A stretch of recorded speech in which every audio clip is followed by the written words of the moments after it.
ABC iView. Good evening. It's Friday, the 6th of May. Here are our top stories. Legal reprieve for the Russian owner of a super yacht that's been seized in Fiji. Rescuers struggling to evacuate civilians trapped inside Mariupol's besieged steel plant. India rejects WHO claims that more than 4 million people died from COVID in the country. And China postpones this year's Asian Games as the country maintains its COVID zero ambitions. You're watching The World.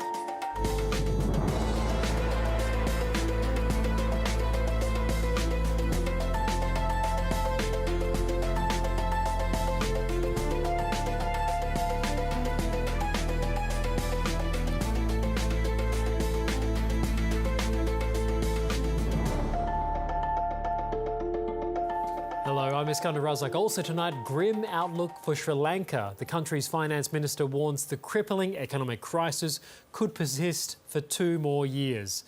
But first, the Fijian Court of Appeal has granted a last-minute interim stay on the case involving the Russian super yacht docked in Fiji. It means US officials won't be able to sail the yacht to the United States as they expected. The US alleges the Amadea belongs to a Russian oligarch who is subject to sanctions in multiple countries. Fijian journalist Lithe Mavono joins me now from Suva. Lithe, thank you so much for joining us today. Thank you for your time. Take us through these latest developments, please.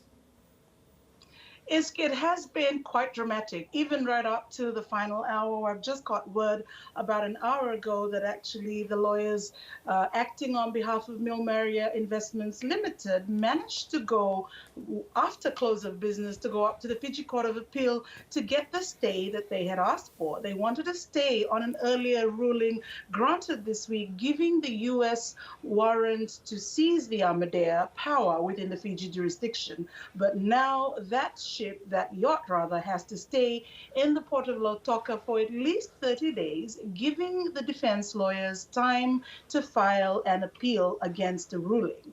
So 30 more days, this saga will at least play out in Fiji. US officials had expected to sail the yacht out perhaps even this weekend. So what will happen to the crew and the captain now? Well, after I got word of this decision, I actually checked with the U.S. Embassy officials here, and they hadn't received word either. So this happened pretty late in the evening. And so what we do know from talking to the U.S. Embassy officials earlier this afternoon, when the stay was refused in the High Court of Fiji, that the U.S. officials were just finalizing what they called pre-departure procedure and protocol, which also involved the welfare and well-being of the crew and skipper of the Amadea, who had chosen to remain in Fiji. Now it is anyone's guess what will happen to the Amadea and its crew, but we also know that there is a team of U.S. government officials, part of Task Force Klepto Capture, they call them, U.S. Marshals, Federal Bureau of Investigations, as well as the U.S. Coast Guard. They're going to have to wait and see. So do we know any more about the investigations by that list of US officials that you just gave us? Do we know if they've been able to uncover anything? It's obviously a super yacht. It's worth many millions of dollars. But have they been able to uncover any evidence of interest? If they have, they're not telling the rest of the world. And in fact, in the initial proceedings where they sought to introduce the U.S. government a seizure warrant, they blocked out the media. And so we were not privy. They asked that there be a closed court because of matters of national interest. What we do know, though, is that Task Force Kleptoculture, which is an interagency U.S. government team, is very thorough in their approach here in Fiji. But the Defense Counsel's grounds for this appeal, or at least what they've said to us, is that they intend to force the Fiji courts into deciding just who is the owner of the Amadea. When this case emerged, I'm sure Fijians were quite excited. I mean, it's a super yacht. It involves Russian oligarchs, perhaps, and what we've seen happen so far. People were excited initially. How do they feel about it all now? There's a lot of frustration now. There's some apprehension. People are worried, of course. The scenes coming out of Ukraine of the Russian might is not very helpful in terms of people's confidence. The social media chatter and talk on the street is one of fear, but people are frustrated that the Fijian government resources and the resources of such a small country is now having to deal with this global situation, which is getting quite dramatic by the day. Earlier today, when the High Court had refused the application for a stay order, there was some relief. People were happy that this affair is now over, but apparently not. It's going to be here for at least another 30 days. Lithe Mavona, thank you so much for your time, and I'm sure we'll be talking soon. It seems like we will, Isk. Thank you. On to other news, and a desperate rescue mission is underway in Ukraine tonight to evacuate hundreds of civilians from the besieged steelworks in the east of the country. The facility has become a fortress from where Ukrainian fighters are making a final stand. Ukraine's military says Russian shelling of the plant has been relentless, despite having agreed to a 3-day ceasefire. Europe correspondent Nick Dole is in Dnipro. This is the last part of Mariupol still in Ukrainian hands. Inside the Azovstal steel plant are 200 civilians, including at least 20 children, and now Russian troops. Currently, Russian shelling and the assault on Azovstal do not stop, but civilians still need to be taken out. Just imagine this hell. There are children there. Hassan is a medic who filmed this video from inside. I don't know which day of the war it is. People are dying, some from wounds, some from starvation. We have no time. I don't know if there's a tomorrow for me. Vladimir Putin says Ukraine should order its fighters remaining in the complex to surrender, but resistance is holding out for now. Ukraine is our mother, these soldiers sing. While evacuation efforts are underway to help those still inside, the way out is fraught with danger. Stunned and silent, these Ukrainians were rescued from Russian-controlled Donbass by volunteered drivers. It was so scary. 2 other buses with the group didn't make it back. This is what rescuers face daily. Mikhail, a local history teacher, filmed this footage and is the driver of a school bus, one of the 2 that went missing. Russia has promised to pause its military activity for 2 days to allow civilians to leave the Azovstal plant, but it's already been accused of breaking the ceasefire. The timing of this is significant. Moscow is busy preparing for its annual Victory Day celebrations on Monday, marking the defeat of Nazi Germany in 1945. Capturing the whole of Mariupol by then could be the symbolic win that Vladimir Putin so desperately needs. Nick Dole, ABC News, Dnipro. The death toll from a building collapse in the Chinese city of Changsha 1 week ago has increased to 53. Authorities have ended the search for people trapped under the rubble, with 10 people being rescued since the collapse. The last survivor was pulled out more than 5 days after the building suddenly caved in. At least 9 people have been arrested in connection with the collapse on suspicion of ignoring building codes or committing other violations. At least 3 people are reported to have been killed in an attack in the central Israeli city of Elad. Israeli police say the attack was carried out by terrorists, but don't know how many attackers were involved. The city's mayor has called on people to stay indoors while security forces are operating in the area. The incident comes during celebrations for Israel's Independence Day and follows a spate of deadly attacks carried out by Palestinians and Israeli Arabs over recent weeks. The Indian government has rejected the World Health Organization's recent report of COVID-19 related deaths.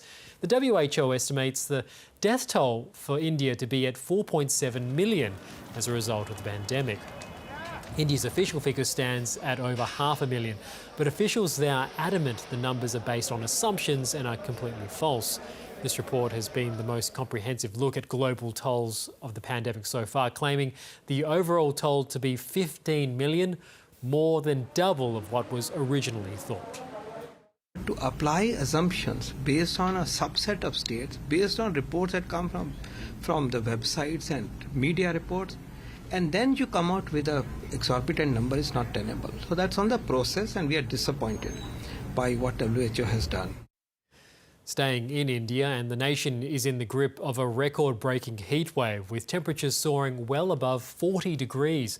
Scientists say the early onset of intense summer conditions are linked to climate change, causing a power crisis and landfill to catch fire in the capital.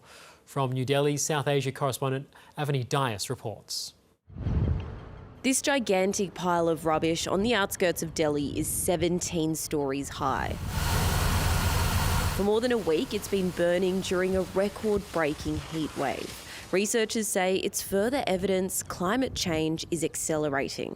It's very difficult. Our kids are young. They all have coughs and headaches. Sunita lives and works at the landfill. Now she's surrounded by toxic fumes from the fire. She's also one of more than 1 billion Indians experiencing the hottest temperatures for March and April in more than a century. We can't sleep at night, and if we turn on the fan, then smoke comes inside the house. The majority of Indians work outside, unable to get any reprieve from the heat. People like Fool Singh carry up to 60 kilograms on their heads each day. Obviously, the heat is affecting me, but I need money. We have empty stomachs, so we have to work, whether it's hot, cold or stormy. Extreme heat waves aren't new in this region, but this one is concerning because of its early timing and spread. India's main power source is coal, and higher demand for electricity has led to a shortage, causing outages. Scientists say the heatwave conditions being experienced in India is something they've been predicting for years as a result of climate change influenced by humans. They say scenes like this are a reminder to the international community about the threat of environmental destruction. People around the world have to come up with a solution to this. For now, residents need to find whatever means they can to escape the oppressive heat. Avani Dias, ABC News, New Delhi. Back home, and Scott Morrison has a message for those who are considering voting for independence. The Prime Minister says backing them will lead to parliamentary chaos that would hurt people's incomes and jobs, as well as damage Australia's security. Meanwhile, Anthony Albanese has revealed one thing he won't do if Labor wins on May the 21st. Here's political editor Andrew Probert. I'll come back. No, I'm in charge. You get the question, then I'll have the answer. After succumbing to the unruly the day before, He's asking order. Anthony Albanese takes control, And I've answered the question. which gets you only so far with young Stanley. Hello, what's your name? Stanley. Hello, how you going? Where's your mum or dad? That's your mummy. Hi, mummy. Thanks very much for that contribution. A short reprieve from the pressures of another policy-light campaign day. This is an example of what puts people off politics. Bristling when asked to guarantee there'd be no cuts to social spending under a Labor government. You cannot have a clearer answer than that Labor is putting additional funding into health, education and the NDIS. Although Labor's no longer promising to pay superannuation on taxpayer-funded parental leave, as it pledged at the last election. And you were saying it was your policies recently as last year. No, our policies are when I have announced them. If Anthony Albanese thinks the campaign is hard, I've got news for him. Government's a lot harder. Scott Morrison ratcheting up the pressure on his foe, although the PM's predecessor turned miserable ghost Malcolm Turnbull is making mischief from afar, effectively endorsing a vote for independence. Offer people more choice, and I think that's a very good thing. I don't share his view. The Liberal Party are divided. They're a rabble. Catch the wave! The so-called teal independents are nipping at the heels of Liberals in once blue ribbon seats in Victoria, New South Wales and WA. Scott Morrison claiming their potential influence would go beyond the balance of power in the event of a hung parliament. The chaos of a parliament driven by the daily musings of independence, that is going to hurt people's incomes. It's going to hurt people's jobs. It's going to damage Australian security. If just one or two of the Teal independents succeed, it'll be very difficult for the coalition to secure majority government, given likely gains for Labor in WA, South Australia and Victoria. Pre-poll voting starts Monday, which will kick off a final fortnight advertising blitz from both sides. If you think the campaign's been a touch negative so far, it's about to get a whole lot worse. Andrew Probyn, ABC News, Canberra.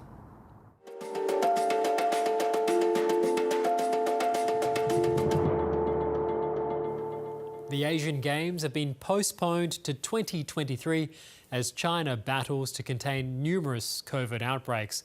The 19th edition of the Games were originally scheduled to take place in the Chinese city of Chengdu. 45 countries with more than 6,000 athletes were due to take part in the event later this year. Organisers say the event will instead go ahead next year.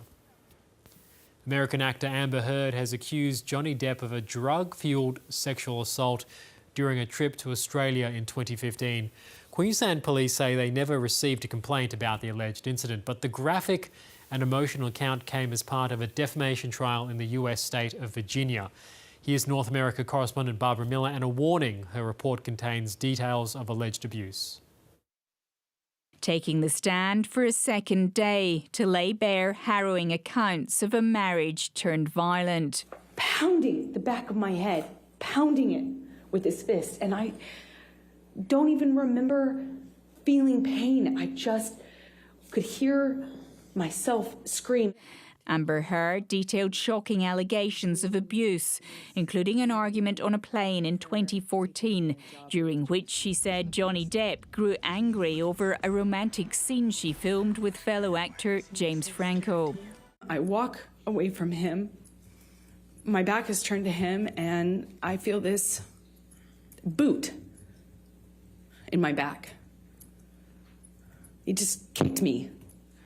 She said drugs, alcohol and medications made Johnny Depp volatile and controlling, sometimes full of rage, sometimes passing out. I started minimizing the kinds of kissing scenes that I had, and eventually I had to change the wardrobe that I could have in the movie. I couldn't have a sex scene. During the couple's time on the Gold Coast, Amber Heard said he sexually assaulted her with a bottle. I felt this pressure. On my pubic bone. He thought he was punching me. After listening to it all, the Hollywood star appeared in good spirits, greeting his fans outside the court. All relatives. It'll be several weeks before this case concludes and the jury is asked to reach its verdict. But the people here have already made up their minds. It kind of just seems like she's putting on this charade. It just looked like acting. After a break in proceedings, the case resumes in mid-May. Barbara Miller, ABC News, Fairfax, Virginia. And if you or someone you know needs help, please contact 1-800-RESPECT by phone or their website. The Queensland relatives of a missing Whitsundays woman are tonight on a flight to Mexico on a mission to bring her daughter to Australia. 2-year-old Adeline was found wandering alone near a chapel in Cancun. Grave fears are held for her mother, Tani Shanks. The 32-year-old was living in Mexico where she met her ex-partner Adeline's father. Ms. Shanks hasn't been seen since Monday. I'm trying to keep it together as best I can for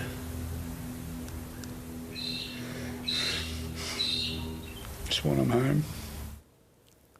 The family alleges several witnesses saw Adeline's father leave her outside the church. 5.7 million people have fled Ukraine since Russia's invasion, according to the United Nations, but even more are displaced within the country. Many travel to the relative safety of towns in western Ukraine, some while waiting for news of loved ones trapped in cities still under siege. For many, it feels like living in limbo, but a team known as Kahati are working to create accommodation that feels more like home while people try to rebuild their lives. I'm joined now by co-founder Anna Pashinska from Lviv. Thank you so much for your time. Anna, tell us a bit more about Kohati and the pilot project you created. How does it work? Hello, I'm really honored to be a part of this air today. I am a co-founder of Kohati initiative. Ko stands for collective, and Hate is a Ukrainian name for a house, for a hut. And when you put these two words together, you have Kohate, which means to love in Ukrainian. So this is our goal, like to create housing with love and with dignity for those who flee the war and who are displaced in the Western Ukraine now. And basically housing possibilities are exhausted in Ukraine, and there is more and more people coming, and we wait for this second wave after the whole evacuation in Mariupol, Donbass, Luhansk, Kharkiv. And 1 month ago, we've started with our pilot project. We were searching for a model. So we found a dormitory we were able to refurbish. So with a huge amount of support, volunteers, we've raised money also for that. So we were able in 3 weeks to deliver housing for around 200 people. And we are working as a team of architects, designers, urban planners, makers who are delivering these houses for IDPs. But we also work with providing mental, physical health support for those who arrive. We work with kids, like to deliver educational program for them, to deliver basic needs at the first stage, like as mentioned, mental, physical health support, food, medication, hygiene items. So this is about basic things, but we also create a community within this dormitory. A lot of IDPs and a lot of locals come there to volunteer, to deliver houses for those who lost it. Tell me more about the people that you are helping right now. Where in Ukraine are they running from? Are they fleeing from? And what are the stories that they're telling you? Yeah, so most of the places are, so this is the eastern Ukraine, so Kharkiv, Mariupol, Donbass. Those are the full communities, like universities being displaced to western Ukraine. But there are also a lot of personal stories. For example, we were traveling through Western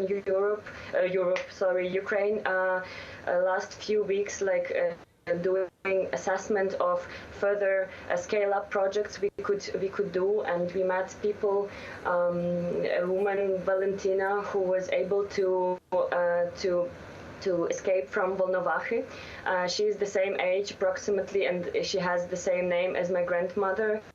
And she was howling all the time because she still has her daughter in Mariupol. I really hope, we are still in contact with her. I really hope she will be able to escape these days, and we will be able to deliver a home for both of them together. And these people are really also asking to give them some work, just to be a bit out of this news and out of this thoughts. They are going crazy while waiting for their families to escape the bombing cities. And we have a great amount of volunteers who are IDPs, and they work so hard. I've never seen those amounts of so hard-working people. Every day they are full day with us, and really working very hard, very professionally, to deliver housing for people who struggle. I know this is still a pilot project, so still early phases, early stages. When does it open up to families, and how will it scale up from here? What's the future?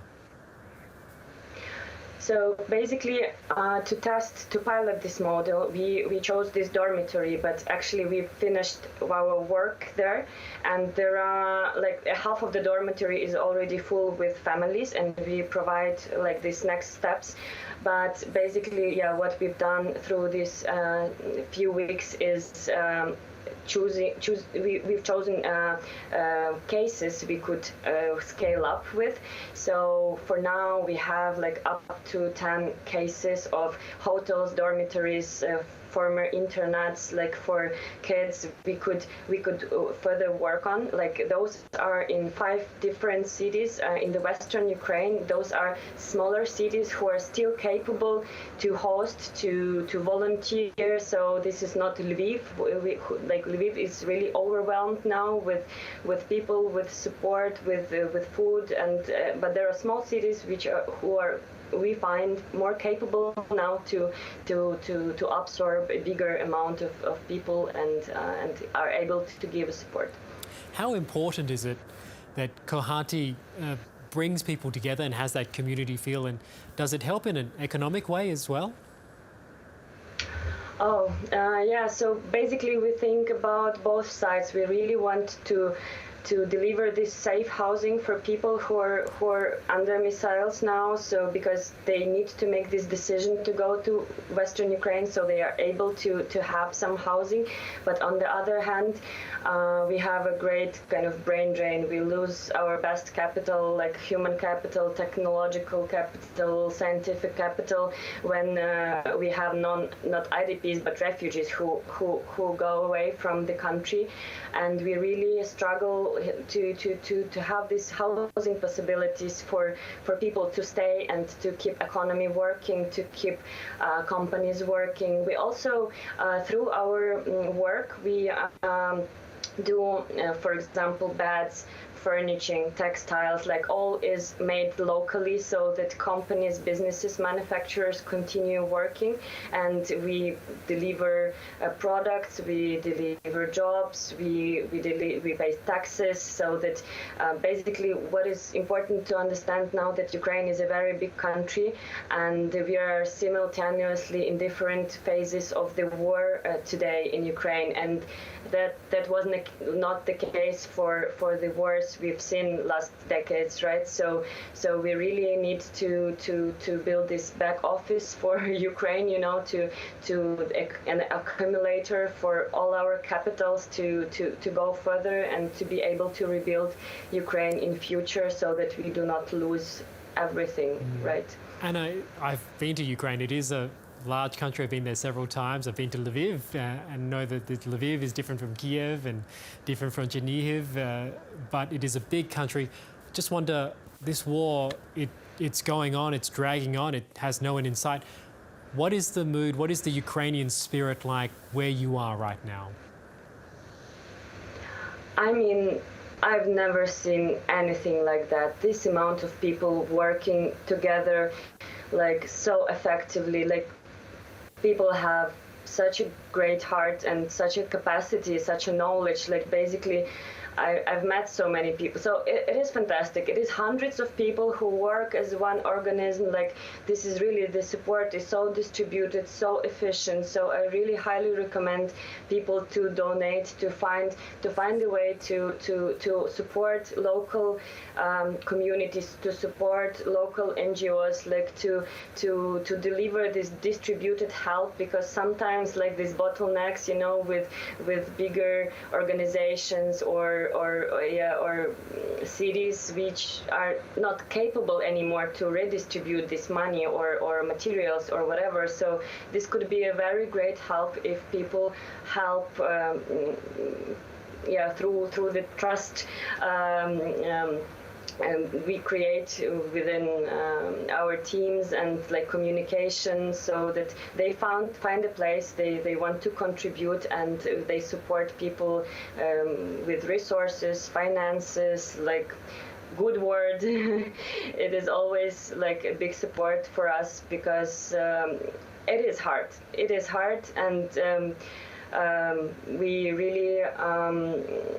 are really in this for this more than 2 months, and at some point you get exhausted, and when you receive this support again and again, this makes us move forward and be fast and scale up and have some power to continue, and it's not over for now. It is just growing, and we really need now a resource to scale up and to be fast.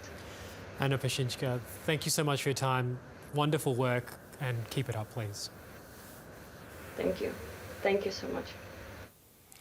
Meanwhile, Russian President Vladimir Putin has apologized to Israel's Prime Minister after Foreign Minister Sergei Lavrov said Adolf Hitler had Jewish blood. Naftali Bennett said he accepted the apology after the Russian leader called him to clarify his position. 4 astronauts aboard a SpaceX ship have splashed down in the Gulf of Mexico after spending 6 months on the International Space Station. The SpaceX Crew Dragon capsule had left the space station only 23 hours earlier and have since reunited with their NASA colleagues in the US city of Houston. It marks one of the busiest periods for the company, with 2 crew launches and 2 splashdowns in barely a month.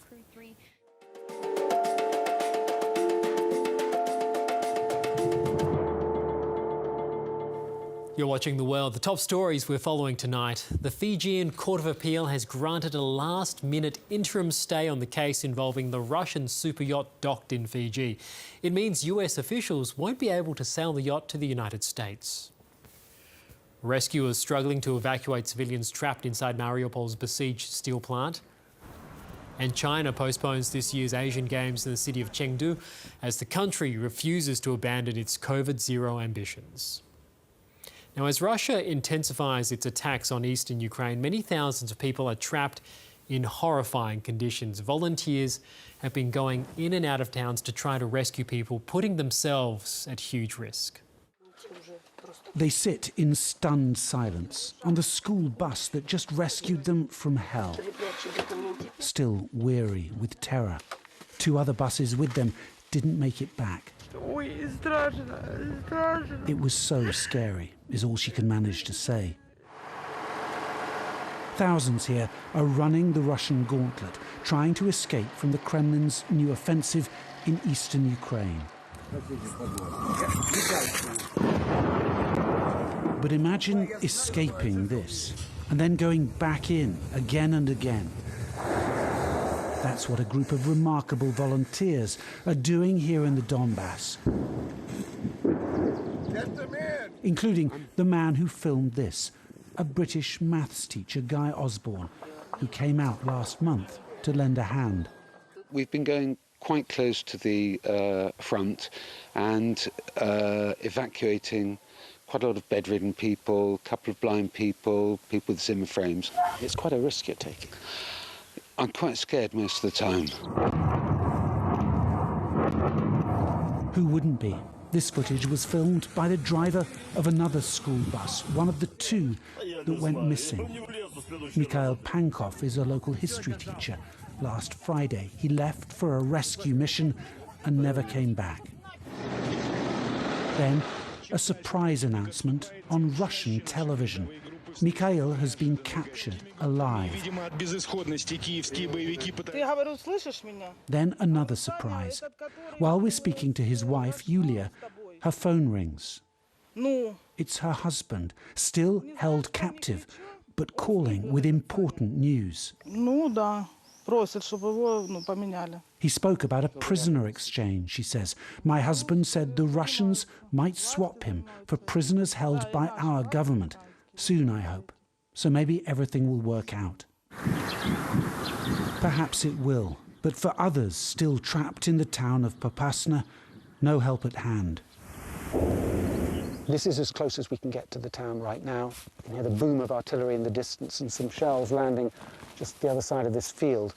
We've been told that all rescue efforts have now been suspended because of the danger, but that still leaves something like 2,000 civilians trapped in this town, and we're told many more civilians caught in other frontline towns. All evidence of a slow, grinding conflict with no end in sight. Sri Lanka's new finance minister says the country has bitten off more than it can chew and that the dire economic situation could last for 2 years. The minister has been in the role just a few weeks after most of the cabinet resigned following protests calling for the Prime Minister's removal. Independent analyst Amita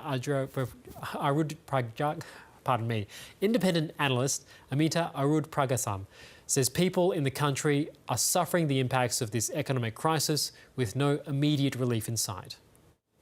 So Sri Lanka is incredibly unstable because it is entirely dependent right now on the international community for basic needs.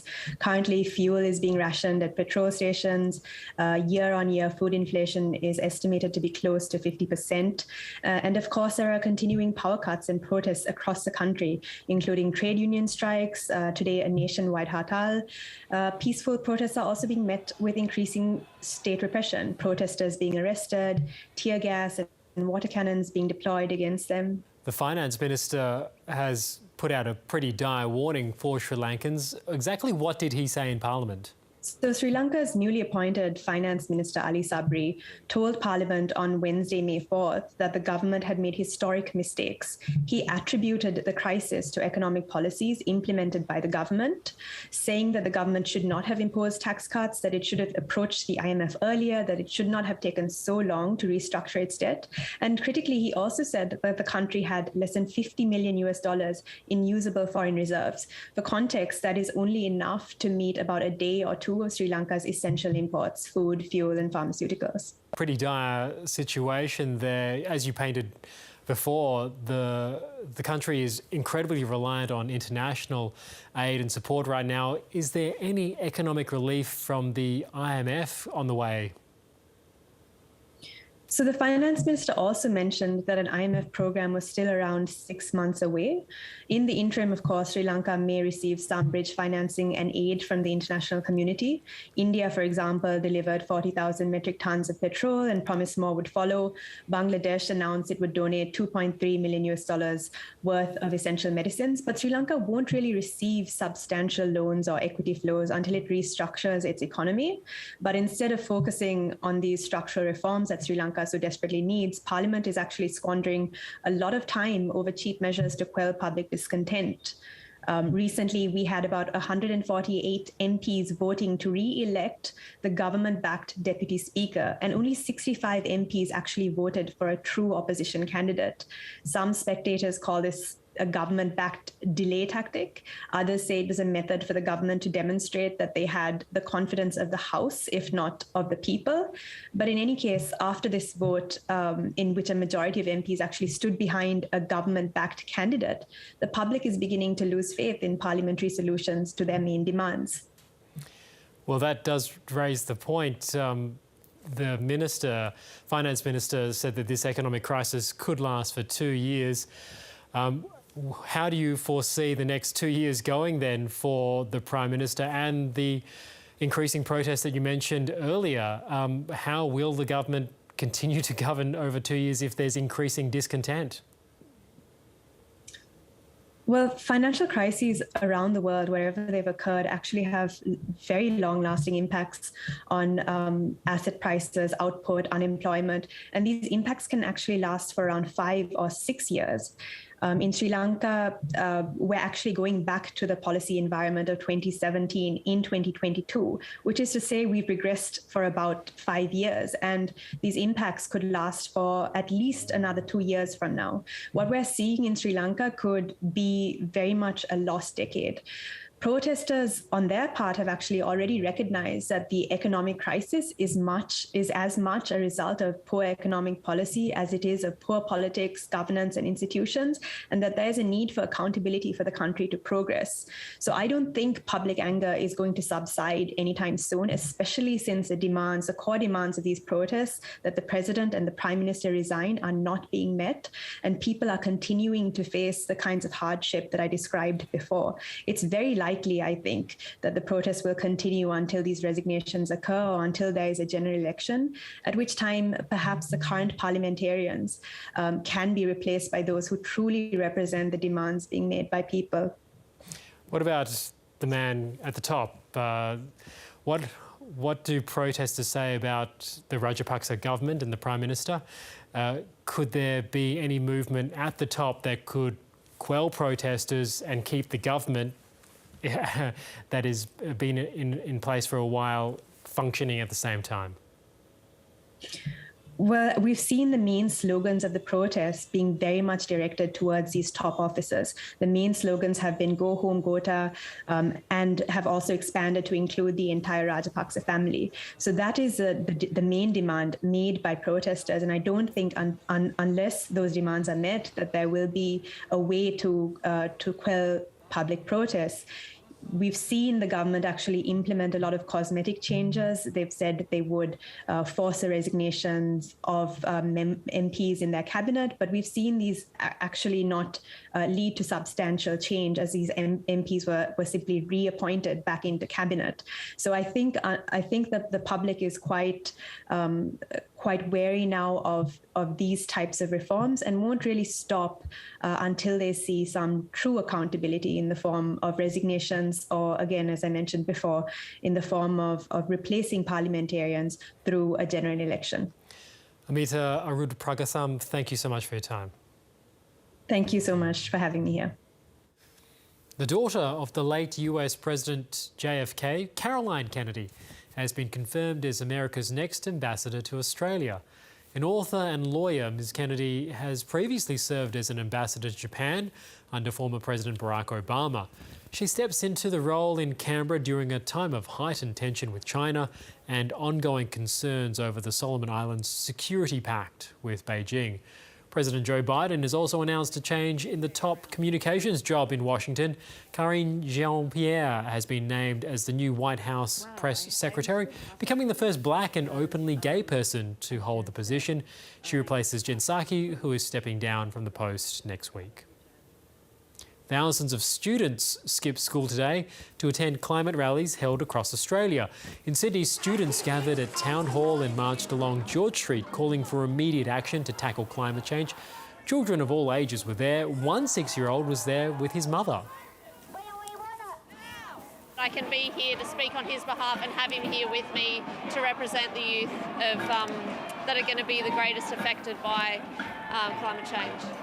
Most aren't old enough to vote, but are hoping the next federal government will listen to them. The World Health Organization says the true death toll from the pandemic globally is more than double the current figure. The new estimate of 14.9 million excess deaths has been described as sobering by the WHO.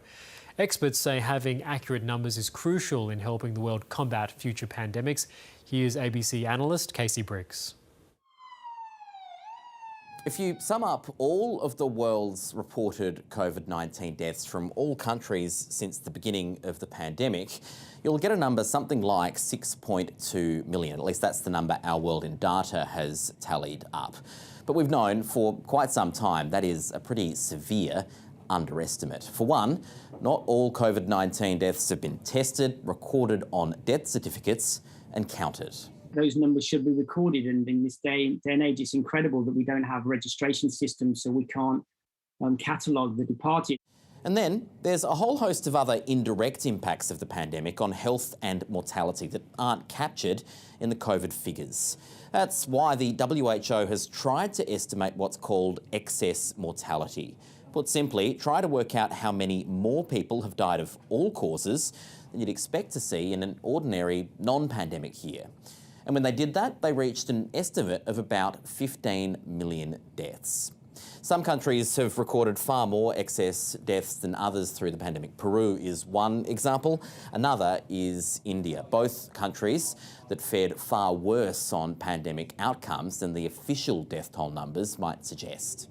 You know, the healthcare systems were overwhelmed. And a lot of those deaths were in rural areas. And so many the majority of those deaths weren't reported officially. And so that's why we see this huge difference. For India, there's a tenfold difference between the reported official number of deaths and then the excess deaths that we've estimated. And even that 15 million estimate from the World Health Organization is likely higher now. Its estimates only go up to the end of 2021, excluding the worldwide Omicron wave at the start of this year. Casey Briggs with that report. Meanwhile, the number of influenza cases has more than doubled in just 1 week.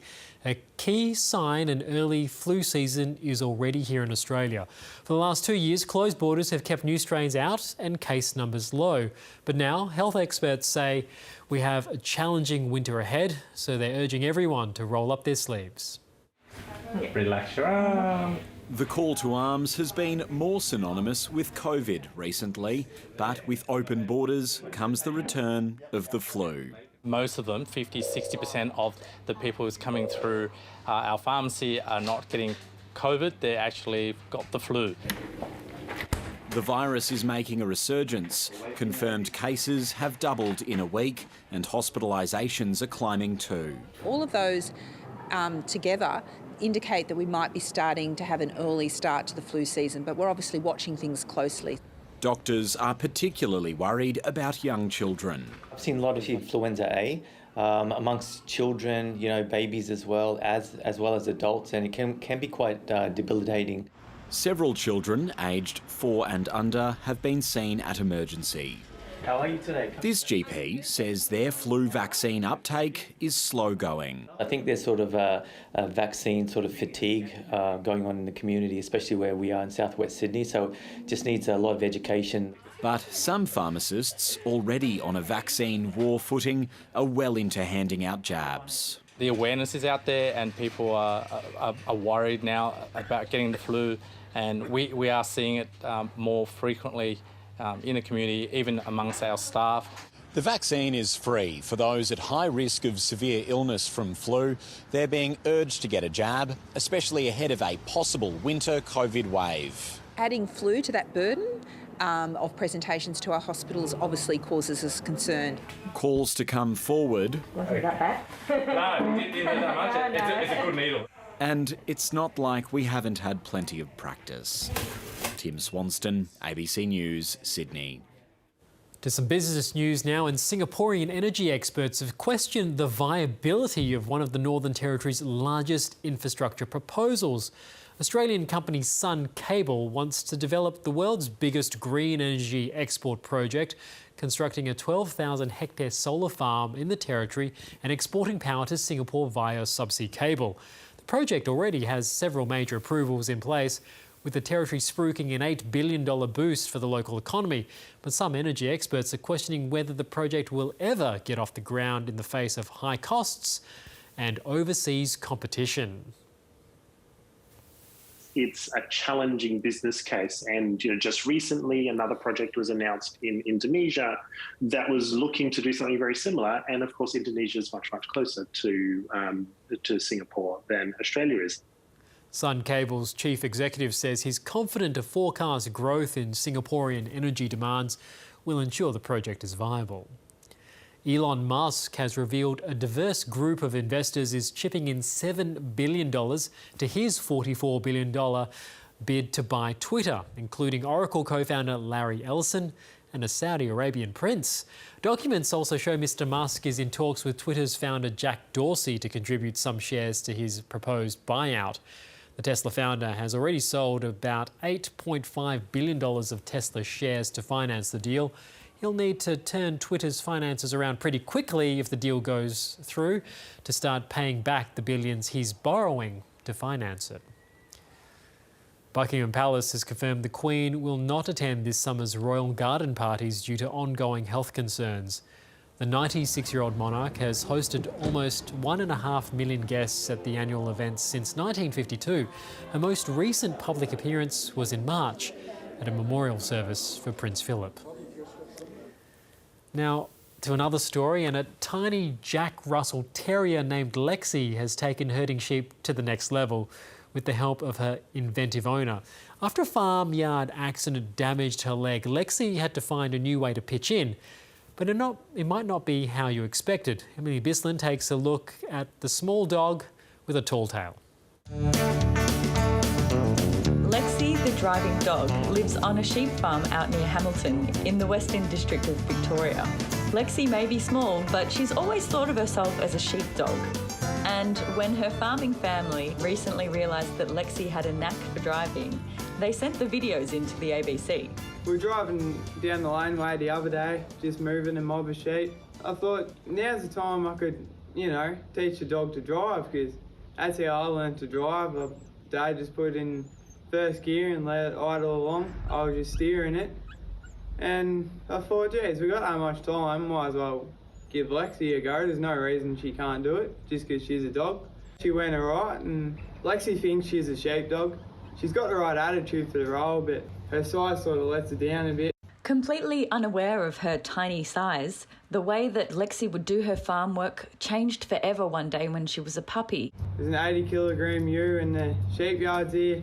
Lexi took off after it, and it took off back after her, stood on her leg, and gee, she was yelping. Couldn't chase sheep anymore, but she's recovered since then, and she's become a little bit smarter. She drive a jump into the farm ute and drive that around, chasing the sheep. Yeah, it's a lot safer for her, and she's been helping a few jobs around the farm. Dad normally brings out a list of jobs in the mornings, on the weekends, and yeah, Lexi and I will go around and do them. Usually when we feed out hay, she steers the ute along while I'm on the back feeding the hay out, and yeah, it's pretty good teamwork, really. Like, she is only 1 year old, so really she shouldn't have a licence yet. She is just a dog.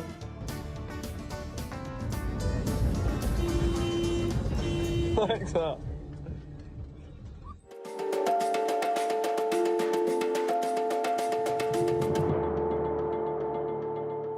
The Sydney Kings have tonight drawn first blood in the NBL Grand Final Series, defeating the Tasmanian Jack Jumpers 95 points to 78 in Game 1.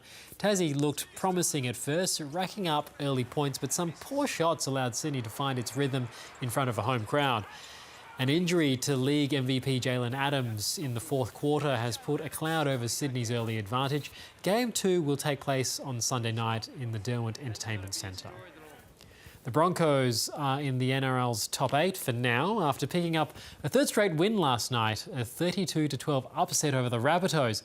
Adam Reynolds dismantled the Bunnies, inflicting the ultimate revenge on his former side, who've been criticised for letting the veteran halfback go. For 10 years, he bled the Bunnies red and green, but last night he orchestrated their downfall. Reynolds will score! What a story it is! And do you reckon he doesn't enjoy that one? Not only was he scoring, he was setting them up as the Broncos continue to walk taller in his presence. We're very grateful to have him at our club, and he's proven in the opening 8 or 9 weeks how valuable he is to us, already. Yeah, he was always going to be up for it, coming up against his old club, and we just we didn't have any answers. But perhaps this is where his greatest strength lies, in inspiring Brisbane's NRL resurgence. I just wanted to continue our form for the Broncos. I think that's more important than any individual that wants to get something over his old team. There's a bigger picture there about us building. And building they are. May 2019 was the last time Brisbane have won 3 games in a row. They're now inside the top 8 and could easily stay there by round's end. And the Broncos in 2022 are the real deal. Good win by our boys. We're happy. I mean, wins have been a bit far and few between for us for the last couple of years. I'm just excited about, the last 3 weeks, what we've been building, and our defence was, improving every week, and yeah, it's enjoyable footy. Jessica Stewart, ABC News. Sunshine Coast-born surfing legend Joel Parkinson is set to be inducted into the Australian Surfing Hall of Fame tomorrow. Throughout his career, Parkinson was World Junior Champion twice, runner-up for the world title 4 times before finally nabbing it over Kelly Slater in 2012. The 41-year-old retired from pro competition 3 years ago, but says he's looking forward to celebrating his award with loved ones on the Gold Coast tomorrow. There's about 20 of my friends and family coming along, which will be awesome to, when you get an award like this, it's great to have that support of all your friends and family that want to be there, and because it's probably going to be my last award I'll ever receive. Once you go to the Hall of Fame, I don't think there's much after that. Other Hall of Famers include Parkinson's lifelong mate Mick Fanning, who was inducted last year, and Steph Gilmore, as well as Lane Beachley. Time for a check of the weather now. Here's Annie Kearney. We're going to see some more wet weather over the east coast tomorrow, with a low over the south of the country going to deepen and bring with it a burst of strong winds, showers and some alpine snow in Tasmania, southern Victoria and a few showers to southern South Australia. A trough is bringing some wet weather to Queensland too. Rainfall will increase over eastern and northeastern parts over the weekend, with a chance of some thunderstorms across the Sunshine Coast. In New South Wales, a shower or two in the northeast corner and about the southern ranges and western slopes. We could see some snow on the Alps too, above 1,000 metres. Not as warm further south, a maximum of 16 in Melbourne, and across the rest of the state we'll see some showers over the southern and mountain districts. A cool to cold and mostly cloudy day. Some morning fog in patches in Tasmania, then showers contracting to the west, far south and the lower east in the evening. Some possible thunderstorms too about coastal areas. In South Australia, a high to very high chance of rain about the southern coast, south Mount Lofty Ranges and the lower southeast district, 18 in Adelaide. A possible shower near the Euclid coast in Western Australia, sunny and a top of 26 in Perth, and less humid too in the northwest top end tomorrow, sunny in Darwin and a top of 35. Thanks, Annie. Before we go, let's recap our top stories. The Fijian Court of Appeal has granted a last-minute interim stay on the case involving the Russian super yacht docked in Fiji. It means US officials won't be able to sail the yacht to the US. Rescuers are still struggling to evacuate civilians trapped inside Mariupol's besieged steel plant. And China postpones this year's Asian Games in the city of Chengdu as the country refuses to budge its zero COVID ambitions. And that's the world for tonight. You can always watch the show on iView, and more world news and interviews can be found on the ABC's YouTube channel. I'm Iskandar Razak. Bye for now.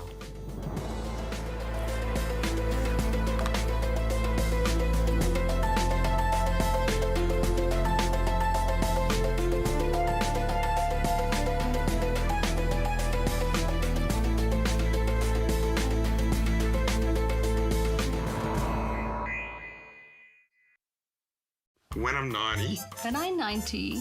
We'll celebrate our 90th birthday definitely together. Oh, the dance moves. I'm the best dancer. I'm gonna get wasted for the first time at 90. It'll be a birthday month. Maybe 90 though, we should go big. Do a birthday year. Yeah. That's my signature move. That's why I don't even try. I've got a real life party trick. He's right here. Scott's favourite party trick, he pulls out the sprinkler on the dance floor. Well, we won't do that at 90. That might scar people. Oh, I think the party for turning 90 is going to be huge. Happy birthday, ABC. Yours for 90 years. Comedian Griff Rhys-Jones is taking in an immense, huge and almighty land. This truly is Canada. Magnificent. The only way. Oh! Did you hear that? He knows how. Welcome aboard, sir. Thank you. What we're using is what nature provides. Looks like magic to me. Griff's Canadian Adventure, tomorrow at 6 on ABC TV and ABC iView.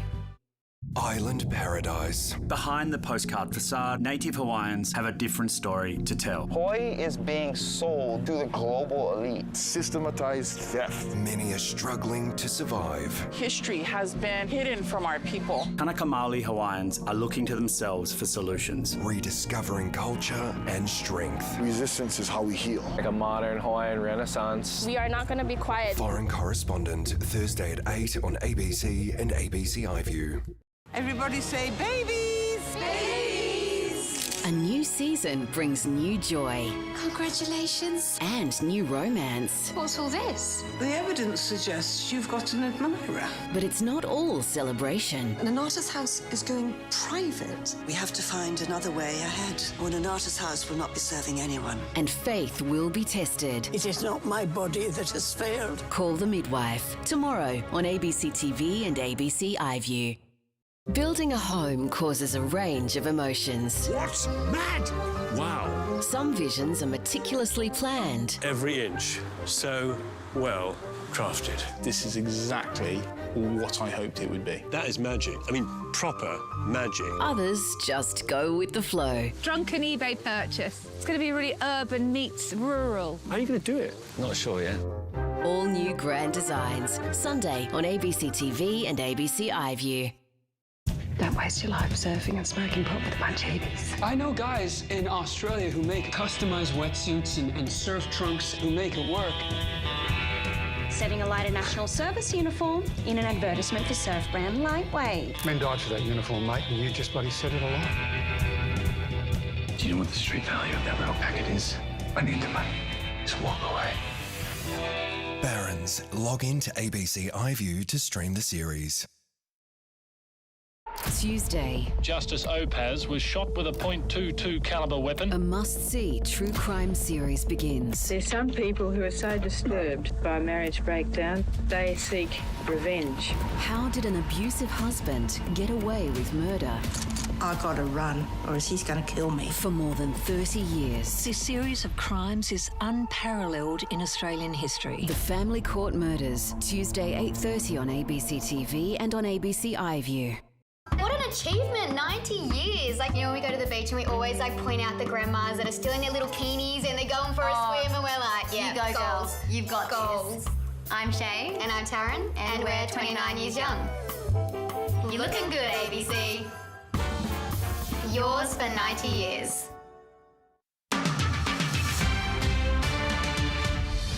Good evening. Iskandar Razak with the top stories on ABC News. Scott Morrison is telling Australians who are considering voting for independence to beware. The Prime Minister says a vote for an independent is a vote for parliamentary chaos that would hurt people's incomes and jobs, as well as damage Australia's security.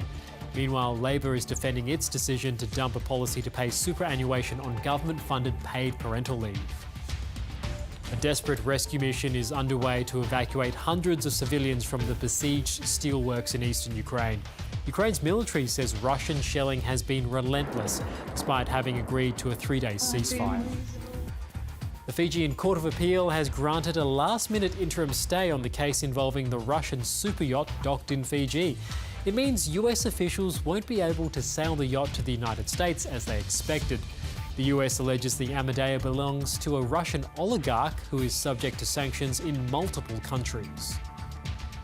And the Sydney Kings have drawn first blood in the NBL Grand Final Series, defeating the Tasmania Jack Jumpers 95-78. But an injury to league MVP Jalen Adams in the fourth quarter has put a cloud over Sydney's early advantage. Those are the latest stories. I'm Iskandar Razak. Have a great weekend. Good night.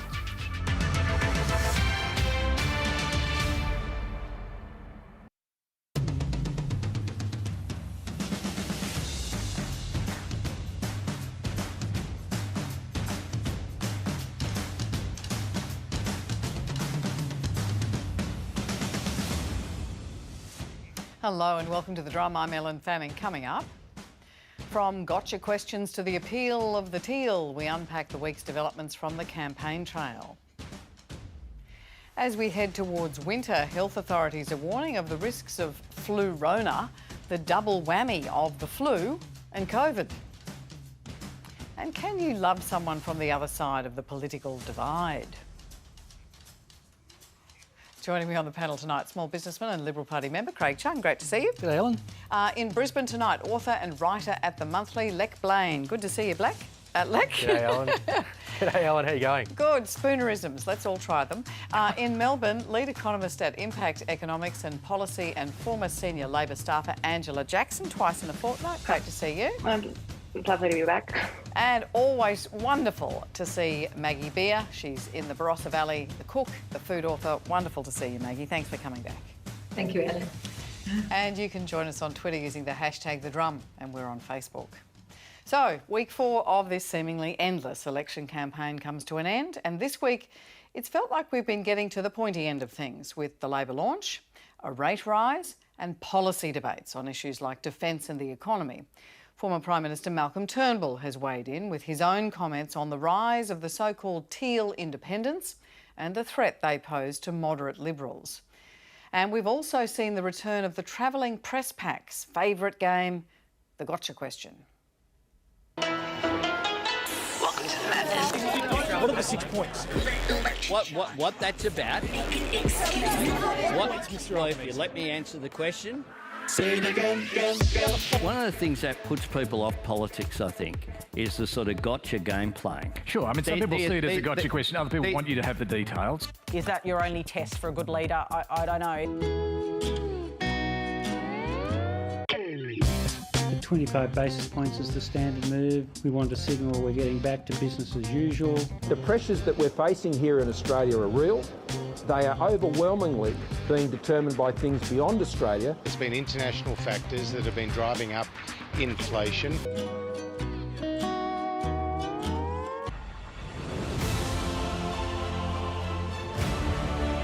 Ultimately, it's always a good outcome when the people get to choose their candidates.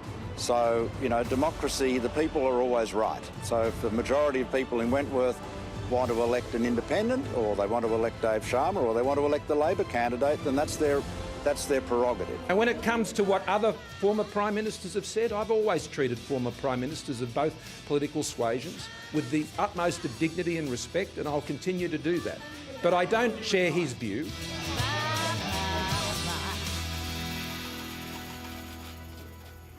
There's more to it than that, but they were the highlights. Interesting that Malcolm Turnbull says that people voting for independence, Liberal voters voting for independence, are voting with their feet. It's people power. It's a protest against what he called the capture of the Liberal Party. Well, I don't necessarily agree with him that they're Liberal voters. I think that there's lots of different people that are appealing, being appealed to by the independents. I think one of the problems is, of course, is that these teal independents are really attacking some of the most moderate Liberals, the people who can really make change in the Liberal Party, and it's a real shame. People like Dave Sharma and Tim Wilson in Goldstein, that these people who can really make change in the Liberal Party are the ones being attacked by the teal independents. But I guess the argument from the teal independents is they're cheesed off that these moderates don't make the change. They don't make the change. They don't sort of act in accord with their conscience. Yeah, and they often compare them and say, well, you're voting with Barnaby Joyce, so, well, I say to those teal independents, go and run against Barnaby Joyce. If you really want to make some significant change, go and run against Barnaby Joyce or George Christensen. They're the ones that really we need to make some change if that's what they're trying to do. But they're running in their own electorates. These are moderate Conservatives running against moderate Liberal Party MPs in inner city areas where they're saying we want more moderate Conservative policies. They're not seeking to go out into regional Australia and wag their finger at Conservative voters out there who might have a different view. Well, let's just take it down the line that say they get elected and there's a hung parliament.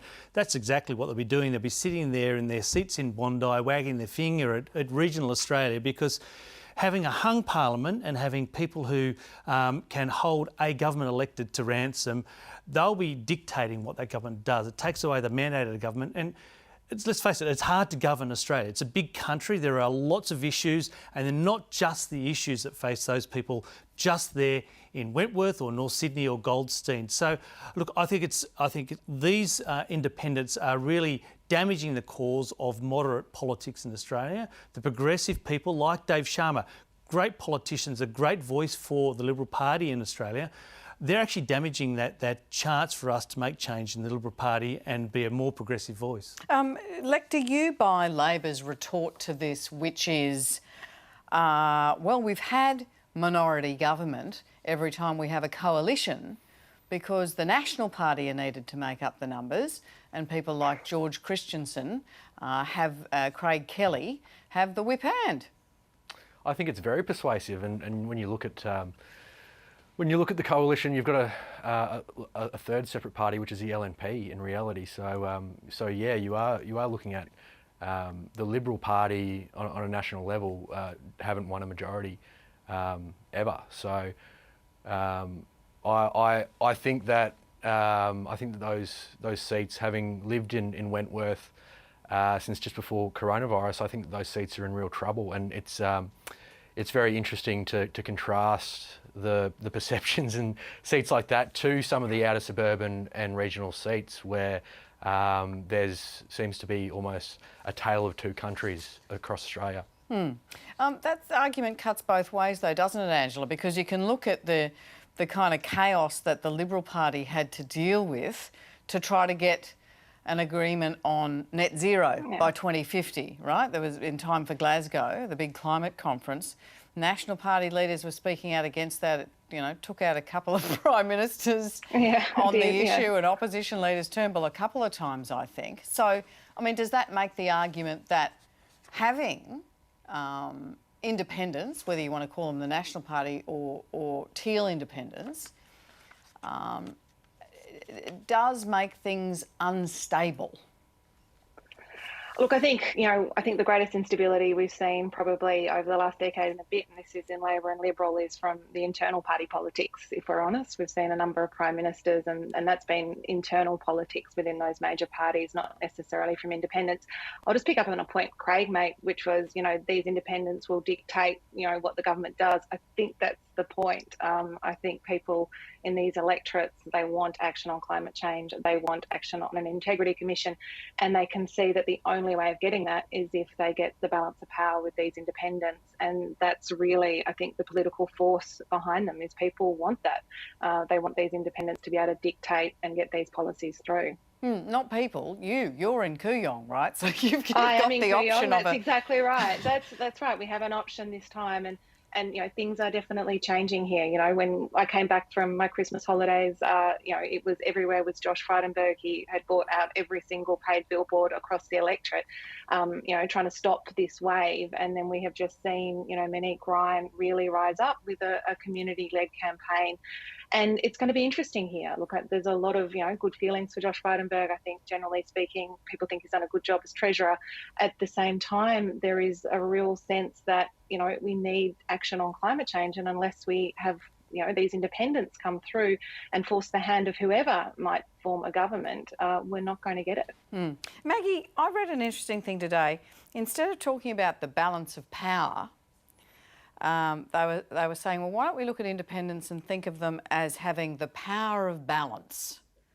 They're not compelled to vote with the group, like the Liberal Party and the Labor Party are, pretty much. They have the whip, and they doesn't really have a whip, but that's the idea. You're whipped to vote the right way. Is there some power in balance?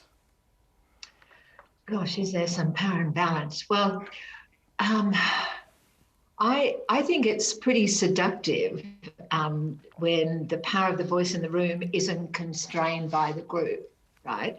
So I think that is so, and I think COVID has changed us, and I think we're thinking differently, and it's made ourselves think of what we need to improve everyone's life. But I guess I worry about an individual independent with a small agenda being able to hold a government to ransom. Now, that's not quite answering your question, but that to me is a concern, and yet we need innovation, we need new ideas.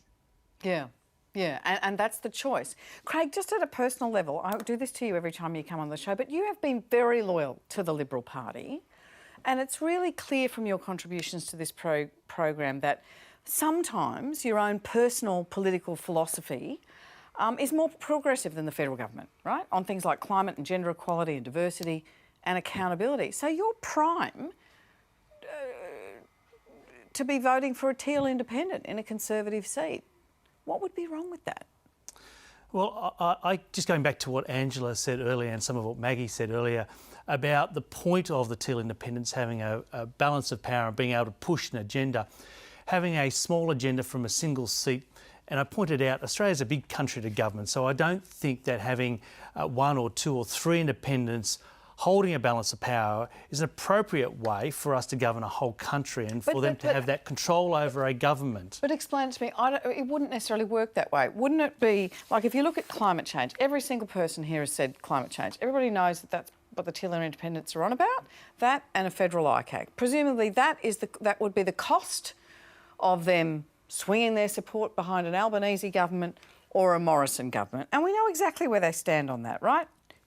By 2030, The coalition says we guarantee we'll get you to 26 to 28%. We'll probably do better, but that's all we're going to guarantee. Labor says 45%. The Teals say they'll get to 60%. That's what they want to see by 2030. And presumably that will be the cost of their vote. And by the way, the IPCC says 50%, right? So if you want more action on climate change and you're a Conservative, you'd go, well, righto, well, 28, 43, 60. OK, I'll take 60. Yeah. There you go. And they're great aspirations. And I would also argue, and I think nobody can agree, that the coalition has actually come a long way on getting to a target compared to where it was, say, 5 or even 3 years ago. Getting to a 6% target, I think, is a great aspiration. But I've said this earlier, it's a big country to govern, and you know, we want a just transition, for instance, for the people of Rockhampton or the people of Mudgee that work in coal mining. We need to actually balance the entire economy, the entire country, and the needs of the entire country.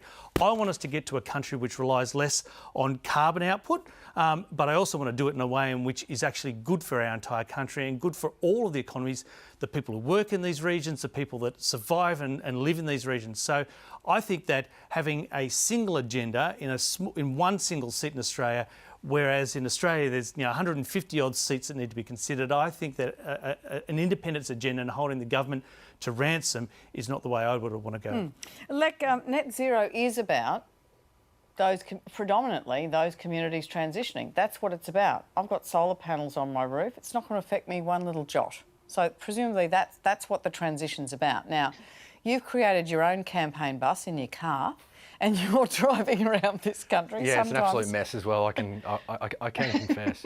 I'm imagining Macca's wrappers. I'm imagining real just nasty. Oat chocolate milk bottles that need to be thrown out. Yeah, and they really pong after a while, don't they? The milk, it's that little bit of nastiness. Tell me about your travels in the campaign stinky campaign car. Well, I drove up, so I went through the Hunter, a bit of northern New South Wales, went to the Gold Coast for Easter, and then I went up to Bundy, I went up to Billawheeler, and then worked my way back down through Toowoomba, and now I'm in Brizzy for the week. So I did spend a bit of time in the second week in Brizzy, so I followed around the actual Albanese bus, sort of like a stalker, and I somehow snuck into a few of those press conferences and pick facts out in the suburbs, and yeah, it was a very head spinning experience because I'm not a trained journalist. I haven't been a member of the press gallery, so I was definitely watching the sausage get made, and it was slightly surreal to say the least. Okay, observations. What was surreal about it? Because sometimes when you talk to journalists, they've seen so much of it that it's almost like they can't see it anymore. Well, it was. I guess it was a little bit like getting locked into an industrial bin with a flock of cockatoos. And everyone sort of went from zero. Everyone was quite tired, and then as soon as the press conference started, everyone the amount of outrage seemed a little bit disproportionate to the issues, and I think that's where we run into the conversation that we're having at the moment about the media and politicians, and I think it's hard for journalists as well, because this has been a very tightly constrained campaign on both sides. It's very controlled. There isn't a lot of colour to be found in either campaign, whether it's watching them on the street or interact with the general public. And so when journalists do get the opportunity to actually ask questions, it's happening in this very intense way. And so I haven't been in that position before, so I haven't got anything to compare it to, but there seems to be a very adversarial atmosphere within the sort of press trail around the country. Flock of cockatoos, that's very nice. Angela, do you think there's any point to the gotcha questions? Quickly, tell me the 6 points of the NDIS. Quickly, tell me what the cash rate is, all that. Look, I mean, it feels like it's not getting to the substance of the question and the issues at play. It certainly doesn't feel like we're discussing the things that Australians want to hear about.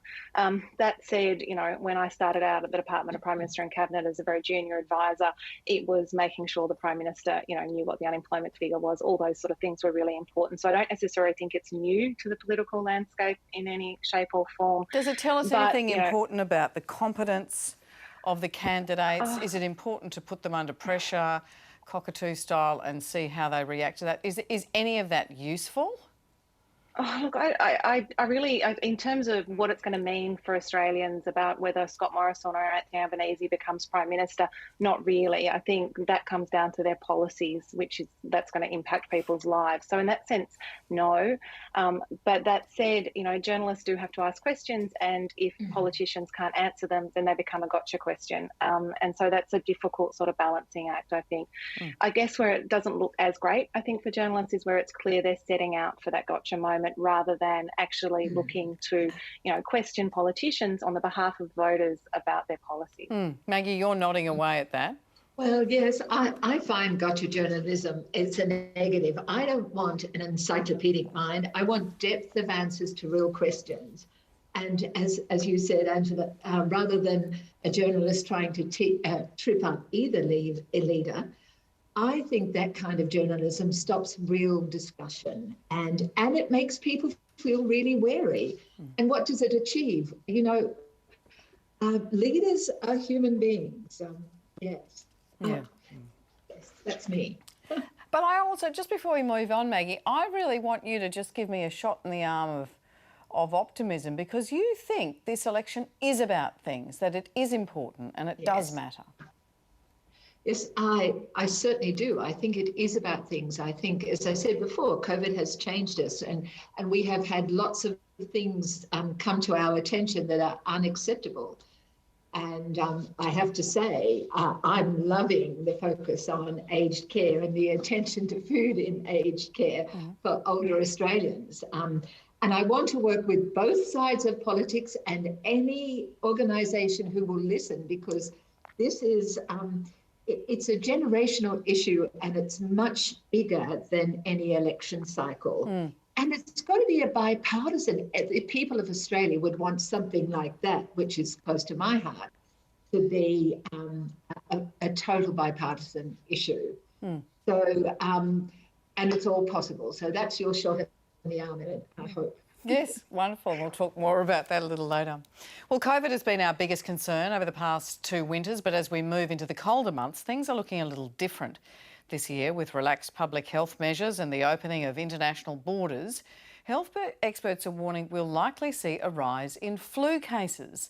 And that's raised concerns over the potential co-infections with flu and COVID, being dubbed Flurona.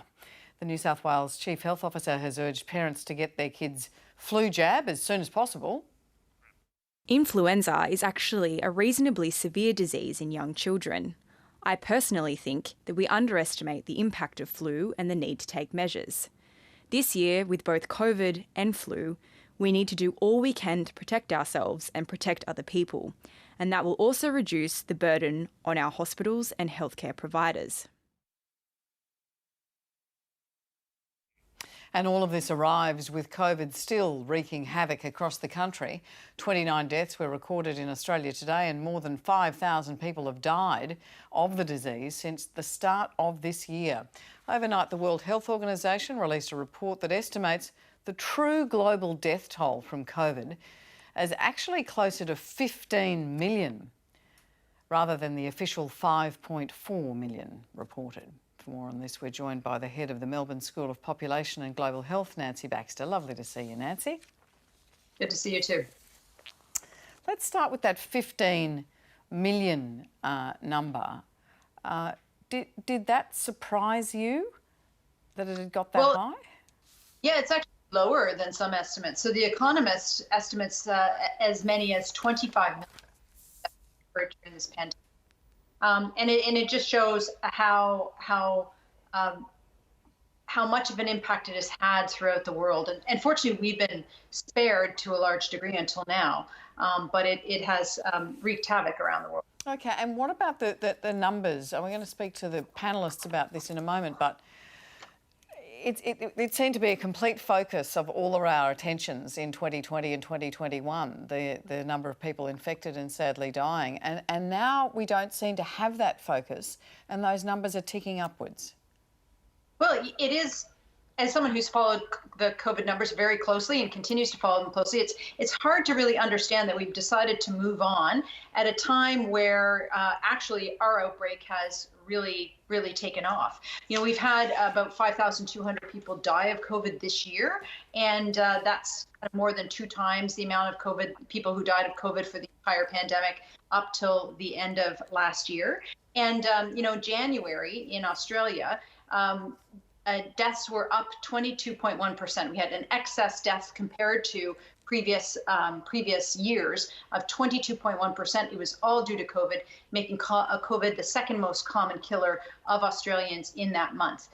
And yet we don't hear people talking about it. We're still having, you know, a 7-day average of 42 deaths per day. That'll give us 15,000 Australians dead of COVID if we're at that rate for the rest of the year. And so, you know, it is remarkable that we're not talking about it, and it's remarkable that politicians aren't talking about it on either side. Nobody seems to want to talk about it. It seems to be radioactive. Yeah, and what about the risk of flu in and of itself, this flu season, and then the combined, the double whammy, as we were saying, the flu-rona phenomenon? Yeah, we've unfortunately spared of the flu for the past couple of years, which has been good. And it may be that we don't have a particularly bad flu year this year because people are still doing some social distancing. People are a lot more aware of having to stay at home when they're sick.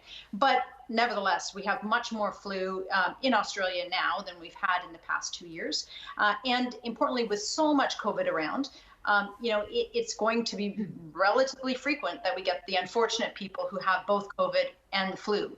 And what we know from data earlier in the pandemic from the UK is that people who do have both the flu and COVID do much worse than they would with the flu. They have, you know, a death rate that's a couple of times as high. And importantly, flu affects young kids, and we don't know how that combination, you know, affects their outcomes. Okay, and just before we go to the panel, you say people do worse if they have both influenza, not a cold, influenza A and COVID. If they're vaccinated against both of those, 3 times vaccinated for COVID and once for the seasonal flu, what are the outcomes then? Well, they're going to be a lot better. And the good news is that you can get, if you haven't gotten your booster yet or you haven't gotten your winter dose, you can get both your flu vaccine and your COVID booster at the same time. You know, we know that people who are more at risk of adverse outcomes from COVID, so people over age 65, people who have any immune condition, you know, they really need that 4th dose coming into winter. So it's really important. There are millions of people that still need those, so it's important they go out and get it to avoid kind of the flu, avoid COVID, and avoid flu-rona. And Maggie, you've organised flu vaccine for all of your staff. Is that something you always do? Yes, we always do it, and we also not only encourage, but more than encouraged everyone to be up to date with their vaccines. We're now up to the 4th one, and that's really important because in tourism and hospitality, you have a very wide range of people that you're coming across, and let alone the food industry. So it's very important that they're protected and continue with using masks wherever there's vulnerability too. Yeah, and you're getting your 4th COVID jab next week, I hear. Yes, I am. I want to be protected. Yeah, very good, very good. Craig Chung, this is interesting. I've seen letters coming home from the school, from principals of my kids' school saying, okay, folks, it's flu and you need to do the flu things, and they're not mandated by the government. And everyone's looking for the rules. Is it 7 days? Do I do a test to show that I really do? Well, like you, I don't actually know the rules either, but we've booked in on Monday for myself, my son, my daughter and my wife to get our flu shot. And do you usually? No, it's the first time ever, but I think one of the things that's come out of the last 2 years is that we realise that vaccines reduce the impact of these flu COVID type diseases. So we're getting it. Look, I spoke to some people on the front line in emergency medicine today, and they're seeing an uptake in influenza A, a big uptake in influenza A, and they think people suffering from it. Presentations to emergency departments, and I respect that what the doctor has said earlier, but there's one view that because we haven't seen any influenza for the last 2 years, people are now travelling, that we are going to see a big kick in this year. And one of the things, of course, is that Australians, as soon as we were allowed to take off the mask, we've whipped it off. We've simply forgotten that that's going to be really helpful to actually stop the spread. Kids are going to school when they're sick, and we had these lessons over 2 years, and now we seem to have forgotten them very, very quickly. And you were just in Thailand recently. Yeah, I was, and you know the ties there, the levels of COVID are quite low in Phuket. They're all wearing masks, and in fact, you go anywhere and you're told put on your mask, keep your mask on. Australians are the main culprits taking them off, and you go to the supermarket, the hotel foyer, anywhere, you have to wear a mask. So they're right on top of it. I think Asia's been ahead of this than compared to us. They've always worn masks when they felt sick or stayed at home. It's interesting, isn't it, that something that is in plain sight, which is the statistics that Nancy's talking about, have somehow become invisible to a lot of us. Yeah, I think that human beings have a wonderful ability to repress information that they don't want to pay attention to or that they might find dreadful, and so there's a bit of that, and I think that there's this COVID fatigue.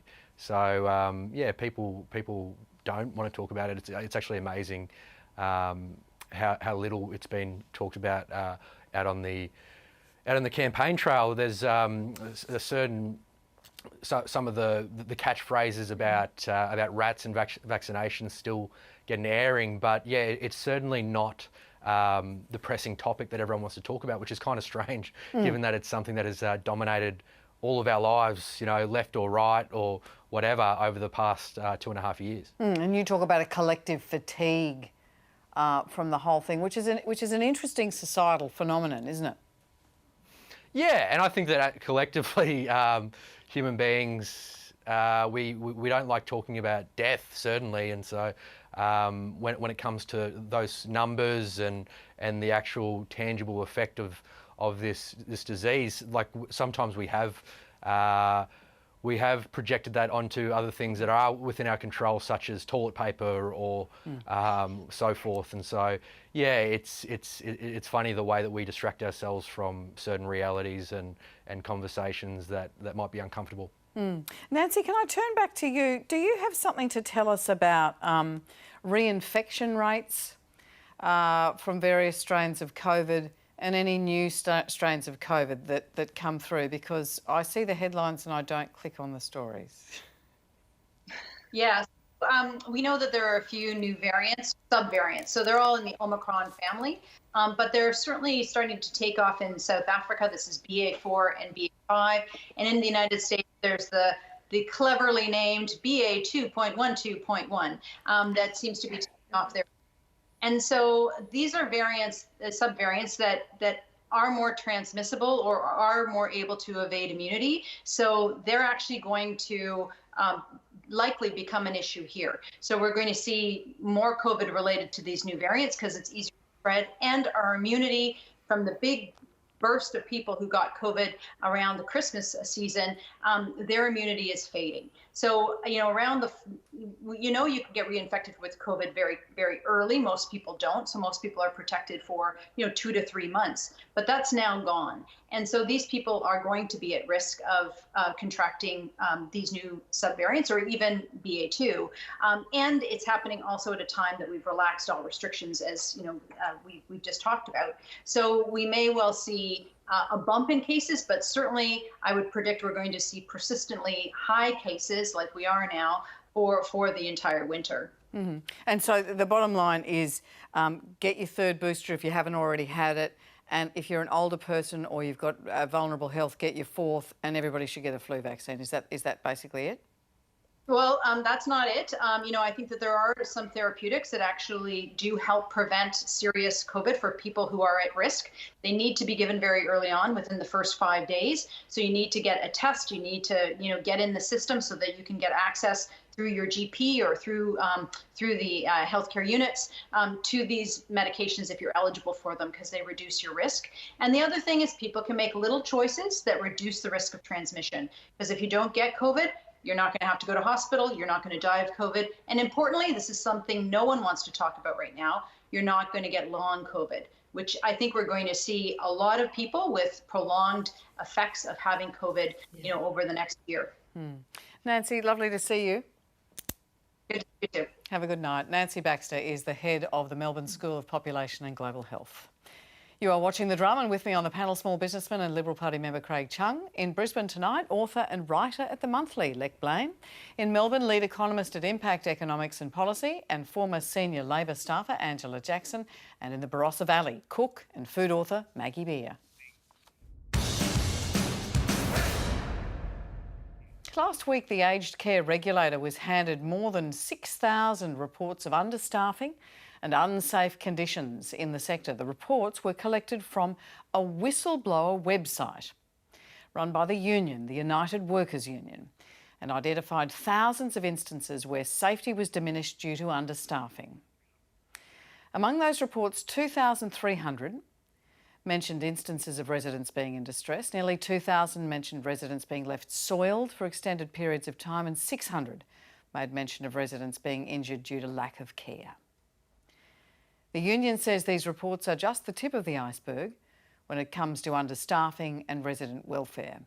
It all comes more than a year after the Royal Commission into Aged Care handed down its scathing final report, which identified shocking levels of abuse and neglect in the sector. Maggie Beer, before we talk about solutions, can we just reflect on where we are? The Royal Commission came down last March. Yes, look, I wish governments could be more nimble, and we know there are these terrible problems, and to fix them, one of the problems I see is we have such a democratic society. When we want to fix something, and the government is working on things like new quality standards and how to assess quality indicators, but they have to go out to every part of the world of aged care for people to comment, assess, and then come back. So we take so long, and it's so frustrating. They did bring down the $10 extra a day for every bed in aged care, for every person in every bed, for any home that would open their books to transparency.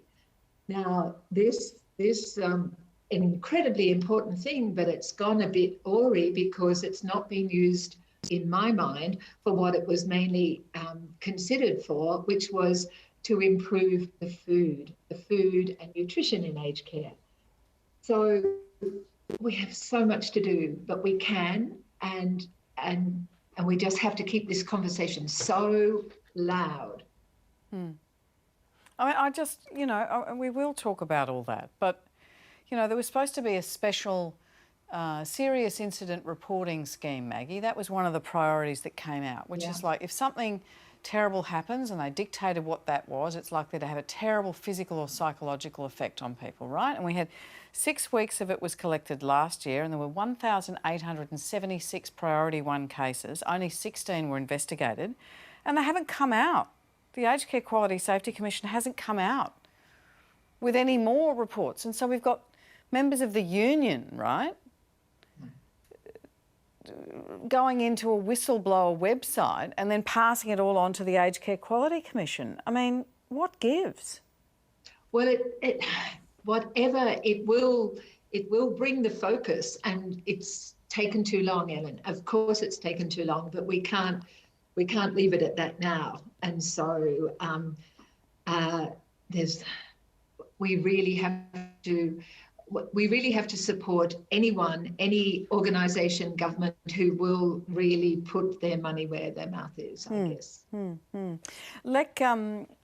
Let's talk personally about a very personal article that you wrote about your mum who had a neurodegenerative disease in 2013, and you struggled to care for her and she needed care.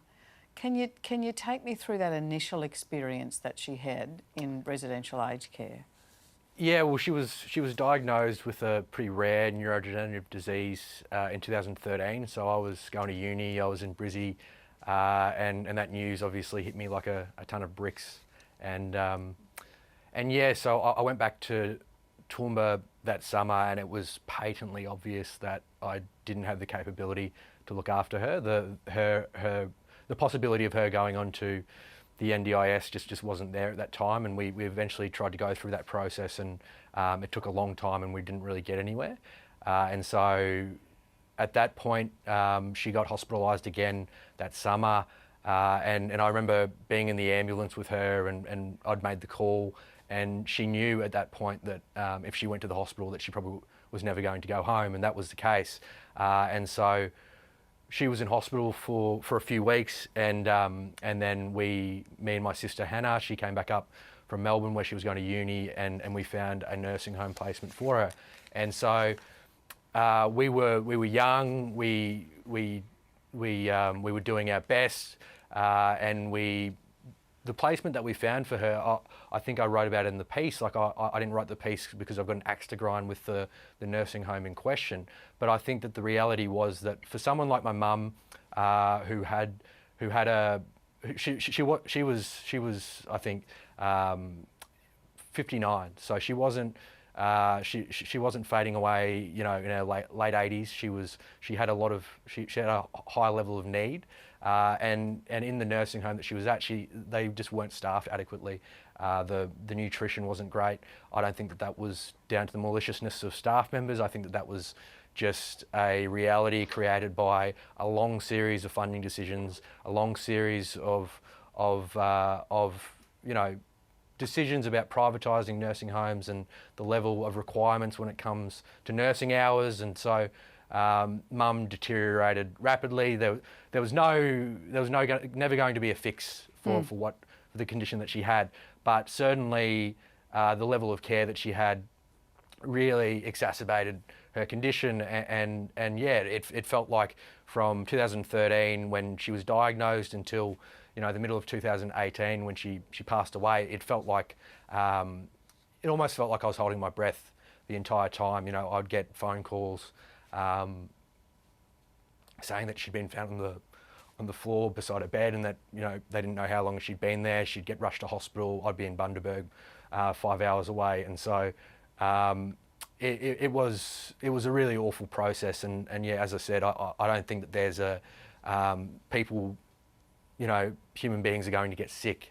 You can't legislate against that, but I certainly think that our approach to aged care, our approach to disability, our approach to illness, as a society, it needs to get better. It needs to get dramatically better and quickly. And I think as Maggie said, people are making their voice heard, and that's amazing.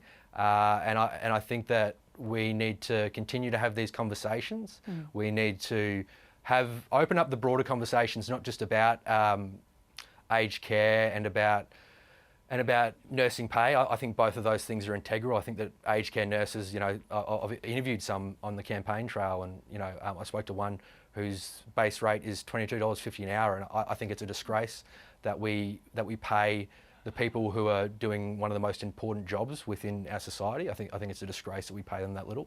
Yeah. I think that if those workers were blokes, and I think that if they were maybe a little bit louder and if they were swinging voters, I think that their pay would have gone up a lot quicker.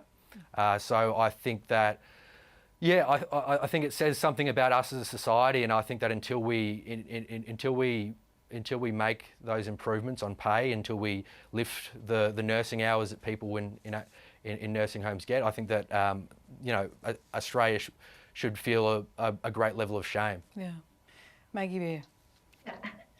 I really want to say and agree with you, and that's the saddest story, and I hear it so often and it breaks my heart.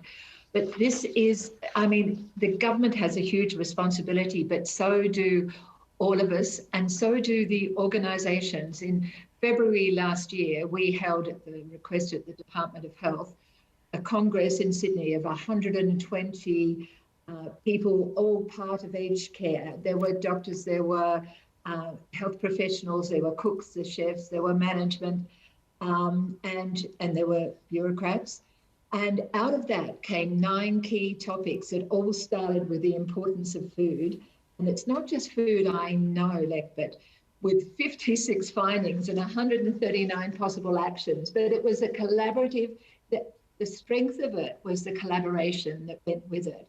And each person that came out of this Congress is attempting to make waves and to raise the bar wherever they can, but we need everyone behind this. And of course, food is my big thing, and because I see food as the quickest way to well-being, and without pleasure and health and in every mouthful of the food that you're eating, that anyone is eating, there is so little that can be done. But the food brings the dining experience, it brings the pay of the cooks and chefs, the lack of respect.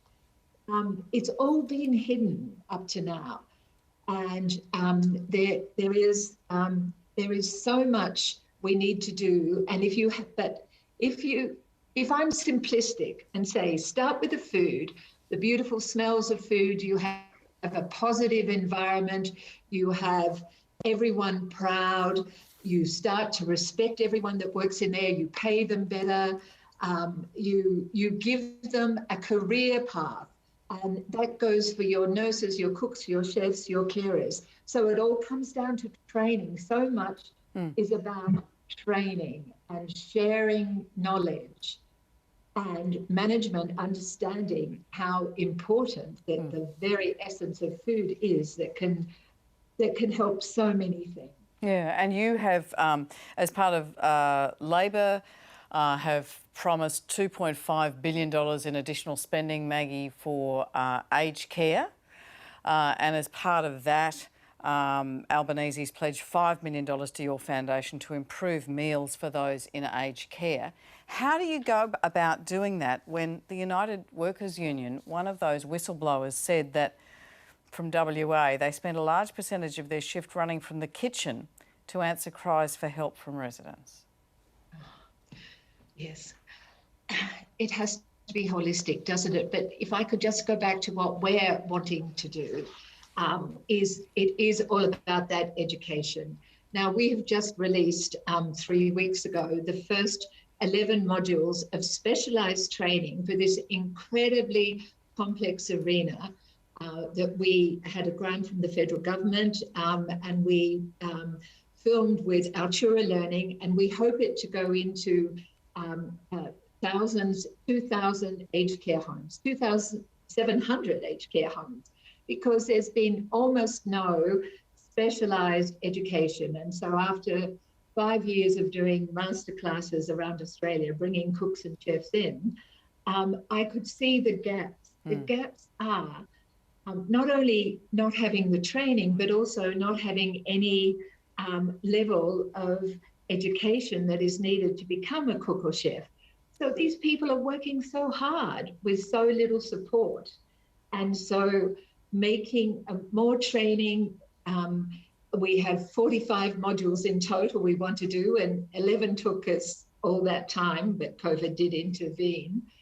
But it is the most important thing that we have to do, and have a train the trainer champion situation where someone who's really skilled and empathetic and a real communicator can go into a home. Most homes want to change and don't know where to start. Yeah. So that's the key. That's not the only, but that is the most important thing we can do. Can I go back to you, Lek, on the question of oversight? I want to come to Angela with this one as well. I mean, your mother, your family managed to find her a new residential aged care community at Burleigh, and there was a much higher standard of care there. And you make the point in the piece that it sort of took everybody's understanding of the health system, and some of your siblings have a great understanding of that, to make the difference for her. But In terms of that serious incident reporting scheme, the fact that the Aged Care Quality Commission has said, look, reporting on how many priority 1 incidents there might have been, and this is people dying, right, is discretionary, and we have to consider how best to present the information. Like, do you see from the research you've done that there is sufficient oversight and accountability even all these months after the Royal Commission made its findings? Well, yeah, it was the middle of 2018, so I haven't had that Mum passed away, so I haven't had recent experiences in terms of like the actual changes in the system. I think that in our situation, my sister is a neuropsychologist, her husband's a physiotherapist. The level of IQ that they brought in their interactions made a significant difference. The fact that Mum could afford to pay a higher rate and shift nursing homes made a significant difference. So we were in a position, you know, we were in some ways a lot luckier than others. Like we had family members who could intervene, and then who could coordinate with the staff members at the new nursing home about the approach to her condition. They could educate them, and they were willing to receive the education about that, and that made a massive difference as well. So, as I said, unfortunately, not everyone is in a position where they have family members who can do that, or and so that's why we need to rebuild that trust. That we have a system that is providing dignity to those who don't have a whole lot of it. Angela, finally on that question, I mean, Leck makes the point in his piece that his mother was never resentful or angry or blaming the staff, because he could see that they were overworked and that they were doing their best. And this is, you know, as he says, found lining on the lino since overnight. Limited staff time and all the rest of it. What do you say about that oversight piece? Are we getting that accountability in place? No, and I think that is the crux of the problem, really. Well, there's 2 cruxes. One is the funding, and I think we've gone to wages and simply the need to lift the wages of aged care workers to a rate that attracts and retains quality staff, so that we can have the workforce. Let me make the point, because we're an election campaign and we want to be fair, that the Coalition has said they will back any wage increase the Fair Work Commission comes up with, and they've tried to pay bonuses to aged care workers. Go on. No, that is, but I mean, the reality is that's going to cost an extra, $4 or $5 billion. That's going to be a very expensive cost, an additional cost that we have to meet if we want to have, an aged care system that we can all rely on, and that our family members can rely on. But the other piece really is around this oversight. I think too often, and Lech went to, what's a good aged care system? What's a good aged care home? What's a bad aged care home? We don't have those quality indicators, and it relies on consumers knowing way too much. And so we do need that star rating system. It's coming at the end of the year. I hear it's coming at the end of the year. Yeah, but we've been hearing about it for for 10 or 15 years. It's been discussed, and it's always too hard or too difficult. It simply has to come in, because we can't have a market unless it's based on quality, and it can't be based on quality if people can't make a choice based on quality. And it's that simple. And on top of that, you have to fund it properly, and it's chronically underfunded. Now, to its credit, the Coalition government did spend around $18 billion, so I think we should mention that as well. They did invest, but it probably needs to be almost double that, is the issue. So, the level of unmet need in this sector, and that's why that Royal Commission, the reports of the Royal Commission, it was harrowing. And I think reading for any Australian, it's shameful, the state of our aged care system. And so it does require additional investment. But it is, it's good investment in terms of the long-term economic benefits of it. Investing in care allows other people to work, and it creates jobs. So we shouldn't see it all as a cost. It is an investment, but we really have to step up in this country if we're going to solve these problems, and it is going to require additional funding. It's shocking, though. United Workers Union, 6,500 reports of understaffing and unsafe conditions, and this is workers in the system going to a website, and they're so distressed and concerned about the circumstances in which they're trying to do their best for our older Australians. We will, of course, have much more on this topic throughout the election. Next week, I'll be in Rockhampton to find out how access to aged care in the regions is going.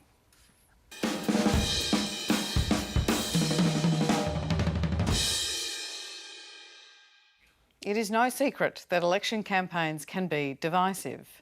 But are we seeing the effects of deep polarisation and echo chambers creep into our romantic lives? Writer and broadcaster Yasmin Abdel-Majid asked the Twitterverse earlier this week if you would have a romantic relationship with somebody who regularly voted for the opposite party to you. 72% of people on Twitter said, quote, not a chance. Oh, look at the rest, 21%, it depends. On what? And 6.2% said, yes, why not? She then followed up with this question. Do you think this has changed over the last 20 to 30 years? If we did this poll in 1992, would the results be different? Around 50% of respondents said yes. They would have been more comfortable, open-minded, finding love across the political divide a few decades ago. Craig, does your wife always agree with you politically? Absolutely not. But 25 years ago, I didn't know how she voted, and that wasn't really my primary issue at the time. But, you know, wouldn't the world be a boring place if everybody agreed with each other about these sorts of things? So my wife doesn't agree with me all the time, particularly at the moment, about politics.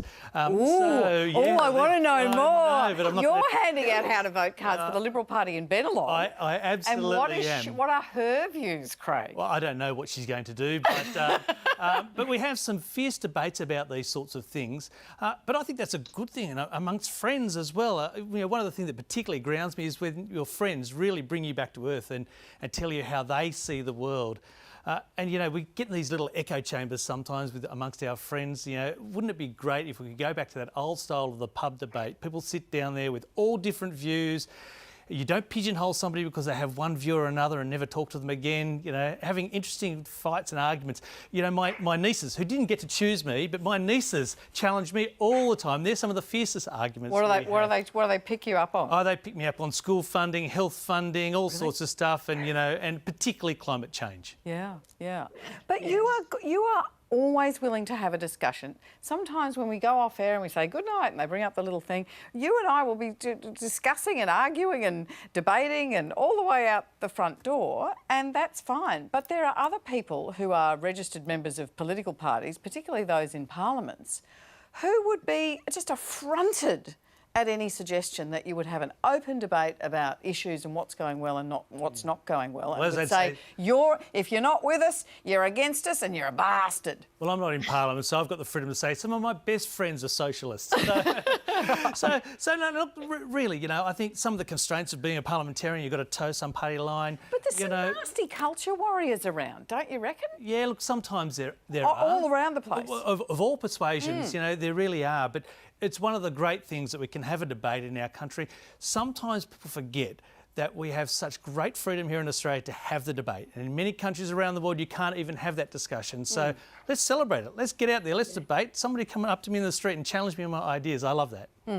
So, Maggie, you've had a long-standing marriage. Do opposites attract? I think they do. They do in our case. And we don't agree on everything. It's a bit like Craig said. You know, some things we come together on, but we're okay to do that. And, you know, why are we scared of fierce conversations? It would never stop me being a friend of someone because they had a different political persuasion. But the one thing that I do find is debate and conversations are great, but not anger. Once anger is there, it gets distorted.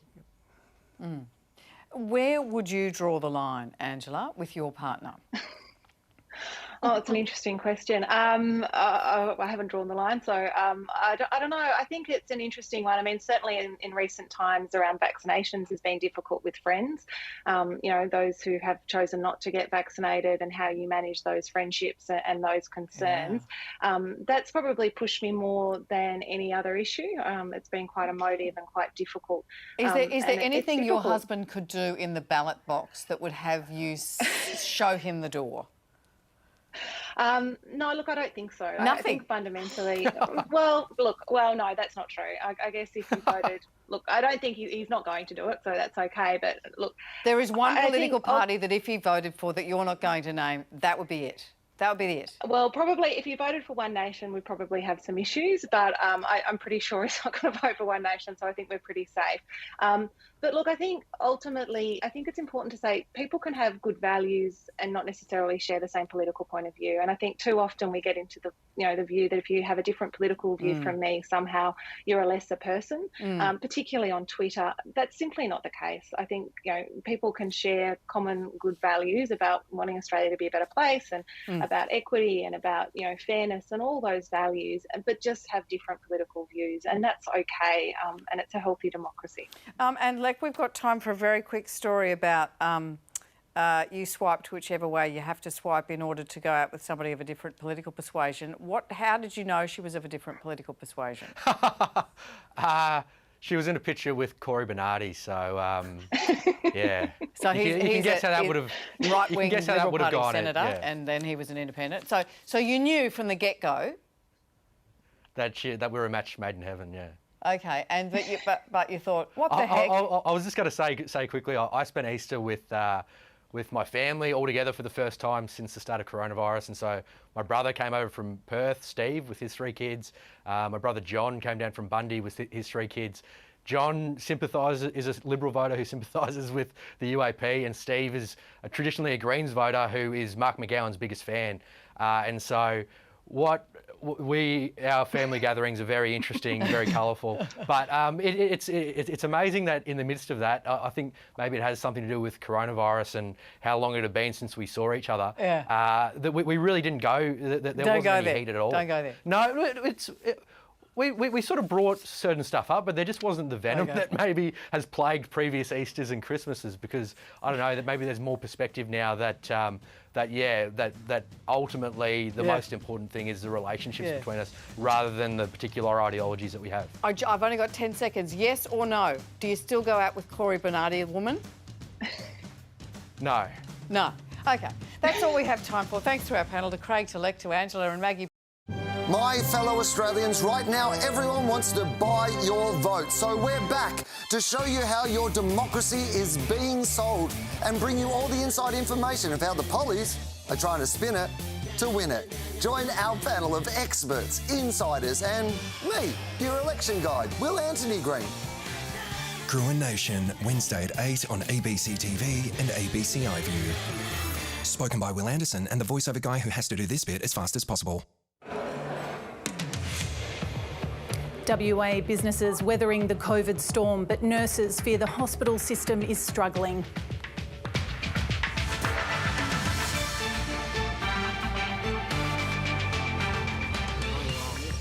Anthony Albanese tries to get his campaign back on track as a former PM causes headaches for Scott Morrison.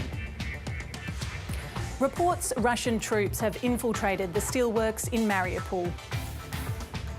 And all in a dog's day, steering a course through the rough roads of Western Victoria.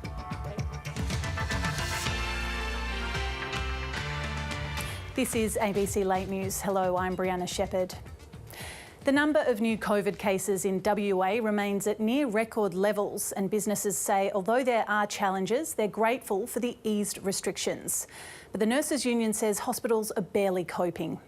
It comes as the state reaches another remarkable milestone, with 80% of West Australians aged over 16 now triple-dose vaccinated, the highest rate anywhere in Australia. Not that long ago, increasing COVID cases would have left this Perth pub deserted. But publican Chris Pollett says business has been bouncing back this week as workers return to the office. It's the groups of 20s and 30s and 40s, the large lunches, the large corporates are coming out again, which is definitely our sort of cream on the top. It's not without problems though. A combination of staff off work with COVID and a tight labour market presents significant challenges for some venues. Patron numbers are increasing to the extent now that we're starting to see pressure on staff, to the point that we need a lot more staff coming into Western Australia and people moving into the industry. And even though more staff are being forced into isolation after testing positive, the state's chief business lobby isn't too worried. The state government has done absolutely the right thing by lifting those restrictions. Yes, there will be challenges for businesses going forward, but we're confident we can tackle them. But the Nurses Union doesn't share that confidence, with 282 West Australians in hospital at the last count. If we get to around 350 hospitalisations with COVID, then the government needs to look at further restrictions, and we really do need to be looking at returning to the 2 square metre rule. Warning the system is barely holding on. It's only coping because we're still doing record levels of overtime and double shifts. We're still denying nurses access to their leave, as we have been doing now for a couple of years. That's going to implode at some point. Case numbers were slightly down today, but that's what we usually see towards the end of the week. Next Wednesday and Thursday are when we can expect things to pick up again, potentially setting a new peak.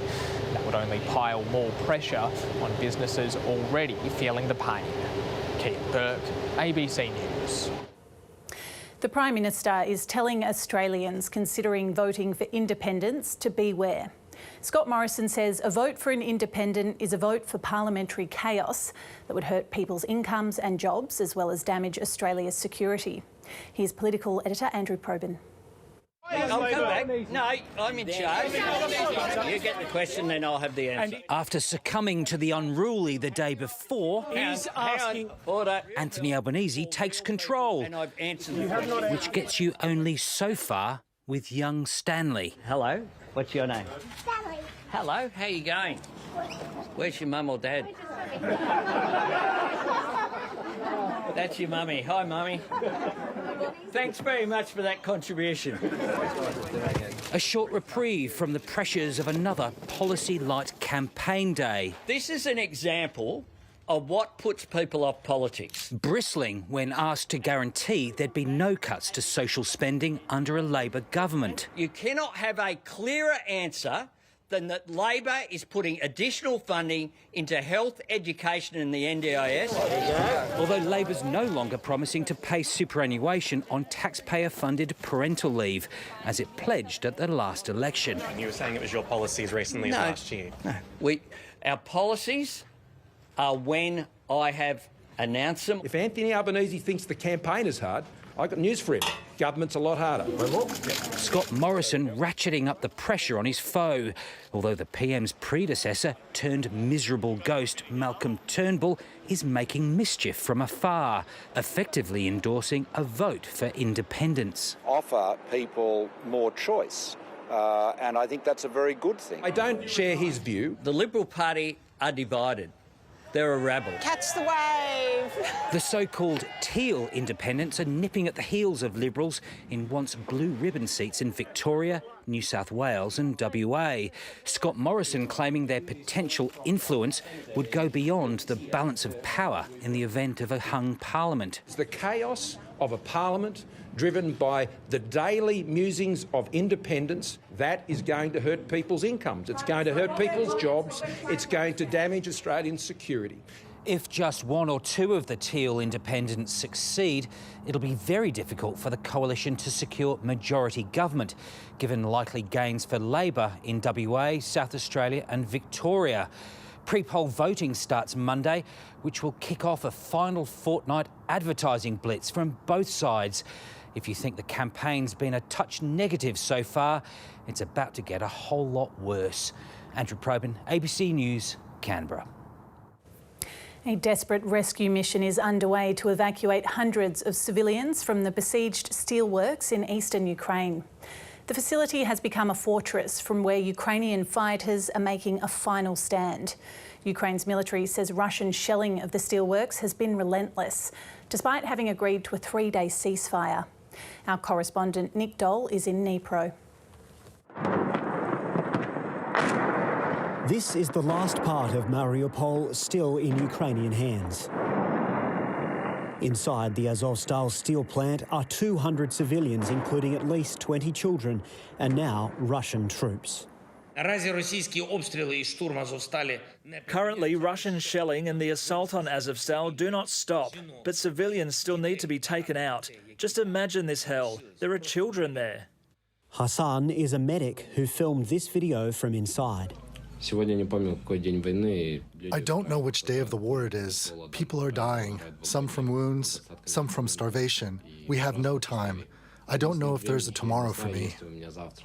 Vladimir Putin says Ukraine should order its fighters remaining in the complex to surrender, but resistance is holding out for now. Ukraine is our mother, these soldiers sing. While evacuation efforts are underway to help those still inside, the way out is fraught with danger. Stunned and silent, these Ukrainians were rescued from Russian-controlled Donbass by volunteered drivers. It was so scary. 2 other buses with the group didn't make it back. This is what rescuers face daily. Mikhail, a local history teacher, filmed this footage and is the driver of a school bus, one of the 2 that went missing. Russia has promised to pause its military activity for 2 days to allow civilians to leave the Azovstal plant, but it's already been accused of breaking the ceasefire. The timing of this is significant. Moscow is busy preparing for its annual Victory Day celebrations on Monday, marking the defeat of Nazi Germany in 1945. Capturing the whole of Mariupol by then could be the symbolic win that Vladimir Putin so desperately needs. Nick Dole, ABC News, Dnipro. The Queensland family of a missing woman is on a flight to Mexico on a mission to bring her daughter to Australia. 2-year-old Adeline was found wandering alone near a chapel in Cancun. Authorities hold grave fears for her mother, Tani Shanks. The 32-year-old was living in Mexico where she met her ex-partner, Adeline's father. Ms Shanks hasn't been seen since Monday. I'm trying to keep it together as best I can for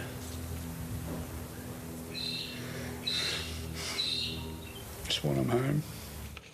The family says several witnesses saw Adeline's father leave her outside the church. Households are expected to be given hundreds of dollars off their energy bills as part of a relief package to be announced in next week's state budget. The WA McGowan government has already suggested it'll address the rising cost of living in the budget, which is expected to be centred around a multi-billion-dollar surplus. The energy credit to households comes 18 months after the state government gave home electricity consumers $600 towards their bills due to COVID pressures. The money will be delivered through state-owned power providers, Synergy and Horizon, and cost the budget hundreds of millions of dollars.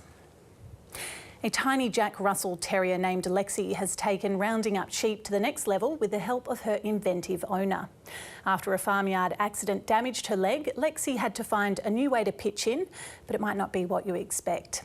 Emily Bislin takes a look at the small dog with a tall tail. Lexi, the driving dog, lives on a sheep farm out near Hamilton in the Western District of Victoria. Lexi may be small, but she's always thought of herself as a sheepdog. And when her farming family recently realised that Lexi had a knack for driving, they sent the videos into the ABC. We were driving down the laneway the other day, just moving a mob of sheep. I thought, now's the time I could, teach a dog to drive, because that's how I learned to drive. Dad just put it in first gear and let it idle along. I was just steering it. And I thought, geez, we got that much time, might as well give Lexi a go. There's no reason she can't do it, just because she's a dog. She went alright, and Lexi thinks she's a sheepdog. She's got the right attitude for the role, but her size sort of lets her down a bit. Completely unaware of her tiny size, the way that Lexi would do her farm work changed forever one day when she was a puppy. There's an 80-kilogram ewe in the sheep yards here. Lexi took off after it, and it took off back after her, stood on her leg, and geez, she was yelping. Couldn't chase sheep anymore, but she's recovered since then, and she's become a little bit smarter. She'd rather jump into the farm ute and drive that around chasing the sheep. Yeah, it's a lot safer for her, and she's been helping a few jobs around the farm. Dad normally brings out a list of jobs in the mornings, on the weekends, and yeah, Lexi and I will go around and do them. Usually when we feed out hay, she steers the ute along while I'm on the back feeding the hay out, and yeah, it's pretty good teamwork, really. Like, she is only 1 year old, so really she shouldn't have a licence yet. She is just a dog.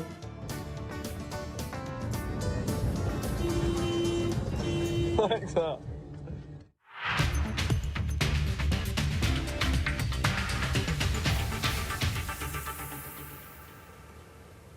West Coast Eagles coach Adam Simpson says he's furious and disappointed that some players went to a Perth nightclub last weekend, just a day after the team's 109-point loss to Richmond on Friday night. A statement from the Eagles says the club has gone to great lengths to educate the players about the health and safety protocols, saying it was beyond disappointing they'd put themselves in that situation. It's poor timing for bottom of the ladder West Coast, who face second-placed Brisbane Lions tomorrow, heavily depleted, with several players as well as coach Adam Simpson sidelined due to COVID, on top of an extensive injury list. A fifth Waffle player has travelled with the team to Brisbane. South Fremantle midfielder Jake Florenka will debut at the Gabba tomorrow night. Also named in the side are ruckman forward Callum Jamieson, Josh Rotham, Luke Foley, Jermaine Jones and Isaiah Winder. The Sunshine Coast's Joel Parkinson is set to be inducted into the Australian Surfing Hall of Fame. Throughout his career, Parkinson has been World Junior Champion twice and runner-up for the world title 4 times, before finally beating Kelly Slater in 2012. The 41-year-old retired from pro competition 3 years ago, but says he's looking forward to celebrating his award with loved ones on the Gold Coast.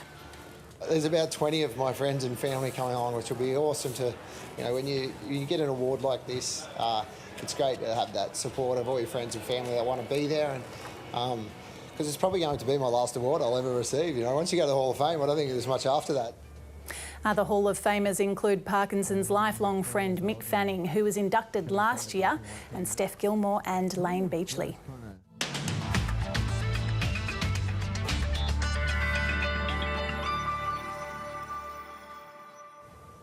Taking a look around the country tomorrow, sunny days set for Perth and for Sydney. Less humid and sunny in Darwin, showers for Brisbane and for Hobart. Canberra partly cloudy, a shower or two for Melbourne and showers in Hobart. And for Sunday, partly cloudy for Perth and for Adelaide, sunny in Darwin and Sydney, some showers about for Brisbane. Mostly sunny days for Canberra, and Melbourne will have a shower or two, as will Hobart. And that's ABC Late News. I'm Brianna Shepherd. It's been a pleasure having your company. Bye for now.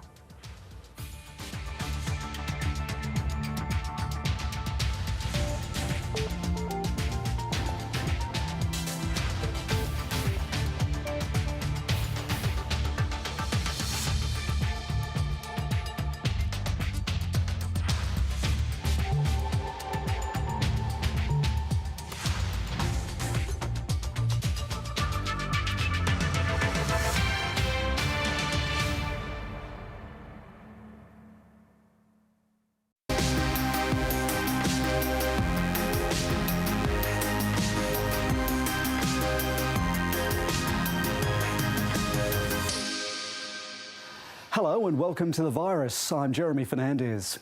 The COVID pandemic is now believed to have caused the deaths of nearly 15 million people globally.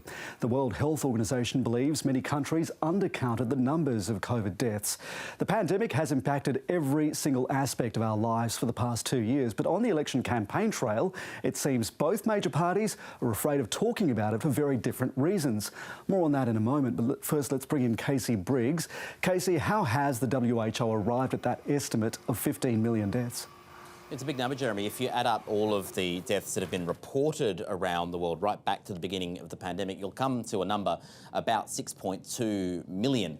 But we know, we've been discussing for a couple of years now, that that is really quite an underestimate because it doesn't include people who haven't had recorded on their death certificate that they died of COVID-19, and that does turn out to be a really significant number. The WHO's method here is relatively straightforward in principle at least. You look at the average number of deaths, the average mortality in a typical year, and compare that to the mortality that we actually saw over the last couple of years. Easy in practice, it's actually quite a difficult thing to estimate with imperfect data around the world, but that's the number that the WHO have come up with, 14.9 million deaths as a result of the pandemic, not just because they've died of COVID-19 necessarily, but because of all of the other impacts of this pandemic and all aspects of life. And by the way, that does not include the Omicron wave that we've just seen through the beginning of the year. Their estimates end as of the end of last year. And that's kind of in the ballpark of what we expected. Other publications and organisations have done estimates that have had similar or even bigger numbers, and some countries have had more excess deaths and mortality recorded than others. Some examples are Peru, Mexico and India. John Wakefield is one of the authors of the report from the WHO. Healthcare systems were overwhelmed. And a lot of those deaths were in rural areas, and so many the majority of those deaths weren't reported officially, and so that's why we see this huge difference. For India, there's a tenfold difference between the reported official number of deaths and then the excess deaths that we've estimated. Australia doesn't have quite as many excess deaths. We think that the data has, we're pretty accurate in Australia. And really through 2020 and 2021, thanks to the approach of lockdowns and extra hygiene, we didn't see those excess deaths that we've seen in some of those other countries. We may well see a spike in excess mortality in 2022, though, because of the Omicron wave. And Jeremy, it is worth noting we are seeing deaths again creeping upwards. 37.1 a day is what we're seeing at the moment. And this is interesting, Casey, because despite all this, it doesn't really seem that the pandemic's featuring as an election campaign issue. No, not really a higher order issue that we're seeing on the campaign trail, and it's dripping away in terms of headlines as well. We're used to seeing COVID leading the news every day, and the numbers of stories about COVID, this is data from Stream, counting up digital TV and radio stories, have been steadily dropping just through this year, and increasingly the stories we're seeing now are more likely where COVID is incidental, and particularly in the context of the election, it's where, Anthony Albanese or another frontbencher gets COVID on the campaign trail. COVID's also not really the most salient issue on voters' minds either. All the surveys we've seen are putting things like economy, climate change, the cost of living, national security as really high-order issues in terms of what's, determining what will change their vote in this election, and COVID is not ranking anywhere near as high. Casey, thank you. So what about you? Is COVID still a topic of conversation at home, socially, or at work? Who cares about it? Everybody, the majority are vaccinated. Some of my friends have gotten it really recently, and then people go, oh, I didn't even know that was a thing anymore. But I guess that's not really true, kind of if you're looking at the actual numbers and statistics and everything. This is obviously unscientific, but it is a sample of how voters are thinking about the government's performance during this pandemic so far and whether that would change their vote. Janice and Peter, good to talk to you both. Thank you for talking to us. How do you think the government's performed over this pandemic so far? I think it's all new to the world, and so I think they've done a fairly reasonable job. We're standing here now. That's one good thing about it. There are levels of action and inaction which will influence my vote. I have family living in overseas as well. I think our government tried their best to look after their people. He seemed all good in the beginning, and then he just dropped the ball, I thought. I mean, I work in St Vincent's Hospital, so, I see how it's hard for everyone. We didn't have enough vaccines. I know I was waiting for months. It turned out pretty well in the end, but I think when it came down to it, we were unprepared. People are definitely tired of it, and if it's not in their faces much, they're kind of happy to kind of go on. So why is COVID barely rating a mention on the election campaign trail? Sharon Friel is a Professor of Health Equity and the Director of the Menzies Centre for Health Governance at ANU. And Stephen Duckett is a health economist. He's also the former Secretary of what's now known as the Commonwealth Department of Health. Welcome to both of you.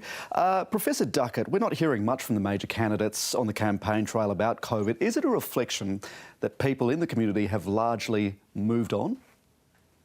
I think there's a couple of factors at work. First of all, obviously the Liberals, the government, doesn't want to talk about COVID because it completely stuffed up the vaccine rollout over 2021, and so it wants to put all of that behind us. And I think Labor is in a somewhat different situation. Labor probably doesn't want to talk about it because if they raise it, they might be labelled as the party of lockdowns and taking away freedoms and so on. So they're wary about raising it as well. So even though, of course, lockdowns is not a dichotomy, you can have lots of other vaccine prevention measures. So I think both parties don't want to touch it, and that's, I think, one of the reasons why there's no mention of it in the campaign. Professor Friel, what does it say to you that COVID sits relatively in the background in this campaign trail? Yes, I think the parties are really trying to be on the front foot for moving forward. And of course, COVID and all of the lockdowns and all of the terrible experience that has been COVID-19 just both creates a negative narrative. and takes them backwards. And I think what we're hearing from the main parties is really about trying to be forward-looking. But of course, the issues that were raised, the social fault lines that were raised during COVID-19, by COVID-19, still exist. And so by not talking about COVID-19 and by not addressing COVID-19, unfortunately, we're still not really having a policy discussion about those fundamental issues. In this election campaign, a lot of the political rhetoric so far has come down to issues around the economy. So inflation, interest rates, national debt, household debt, the cost of living. In your mind, Professor Friel, how much is COVID a factor in these economic pressures? So I think what COVID has shown really is hold up a mirror to the existing social inequities that we have in Australia before, during and exacerbated by COVID-19. And so whilst COVID has really put an awful lot of pressure on particularly socially disadvantaged groups, I think what it's telling is the absolute need for a policy response that addresses some of these underlying issues of income insecurity, of job insecurity, and housing affordability, for example, three big issues that really put pressure on the cost of living for households. So COVID and the economic impact from COVID-19 has absolutely exacerbated the pressures for such households in terms of cost of living and the ability to lead a decent life, many of which those issues were there beforehand, but it's certainly exacerbated it. Well, Professor Duckett, is it the case then that, you know, with these inequities that Professor Friel has pointed out, that some people do have the luxury of being able to move on, that working from home is a lot easier, there are, you know, sort of maybe less income pressures, expense pressures, and so therefore people can afford to sort of park the issue for a moment during this campaign? It's never been a question of what is the right public health thing to do and what is the right economic thing to do. It has always been the case that the right strategy in terms of public health was also the right strategy in terms of the economy. And what we saw was those countries which took COVID seriously were the ones that actually recovered and had less of an economic burden than those countries which didn't take COVID seriously. But certainly people like me who can work from home, can actually have their own study and so on, had a much better COVID life and can easily sort of talk about moving on much more easily than people who lost their jobs or who had to work in shared households with sharing access and all those sorts of things, or in precarious employment. And so, as Sharon is saying, we can see the inequitable impact of COVID, and certainly people in comfortable circumstances obviously want to be moving on, want to actually start their grey nomad existence again, want to actually travel and so on and so forth. But it's the ones who have lost their jobs and also who haven't actually been protected during the COVID pandemic, who might have long COVID, who are getting COVID again now, who are the ones that are suffering the brunt and who we don't hear about. And so, Professor Duckett, what do you need to be hearing from the campaign trail to kind of look ahead to how those inequities might be addressed by the next government, which in its first 100 days is going to be encountering the peak of the flu season as well? So I think there are two issues we have to talk about. First of all, the continuing impact of COVID on the health system. We are still seeing thousands of people admitted to hospital today. People getting COVID today. There are more cases of COVID this year than there were in 20 and 21 combined.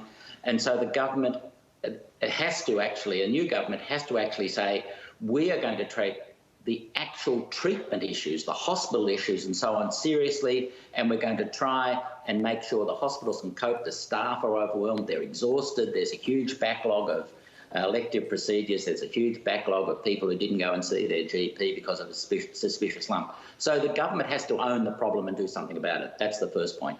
The second point is the government has to say, we need to learn from what actually went wrong and what went right during 2021 and 22 and say, this is something we're going to do differently. We're going to, for example, look at the equity impacts of the pandemic and actually design a system where that is always at the forefront. We're going to actually say about the flu season, we're going to make sure that everybody is vaccinated who's eligible against the flu. We're going to make sure there's not an income gradient in flu vaccination and so on. So we've got to actually think quite differently from how we thought during this pandemic. Professor Friel, to what extent have those lessons been learned and how to look ahead to living with COVID, and also those relationships between federal and state governments, because we've seen some state governments investing a lot of money into supporting the health system, but it's not necessarily taking place around the country. To what extent are we in a place where a government that comes in the next few weeks is going to be able to deal with some of those challenges in its first 100 days? Yeah, well, I think really, as Stephen has laid out, there's a lovely plan of action that should be implemented. I think I also take a bit of hope from, we did see some really innovative policy making take place during COVID. Very quickly, action was taken in areas that for many years they were like, no, we just can't do anything about this. So one, it can be done if they want to do it. So it's making that political choice that they want to do it. I do think, though, we have such significant structural problems, both Jenny, you're sort of pointing towards even this, the federated system that we have. Really, I think a very participatory and inclusionary approach to governance is needed. Can we not please have the same usual suspects around the table? Let's get, I think, a lesson from COVID tells us that to get the right sorts of policy responses that address what people are needing requires different voices around the table. And so be inclusive for those decision-making processes, an important lesson for governance. And I would also say we've got to invest in prevention. Professor Sharon Friel, Professor Stephen Duckett, thank you both. Thank you. Pleasure. Thanks very much. And if you've got a question you would like answered, go to the coronavirus section of the ABC News website, click on Ask Us Your Questions, and there you can submit your questions to our team, and we'll tackle those in the next few weeks. That's the show for this week. Thanks for your company. Bye for now.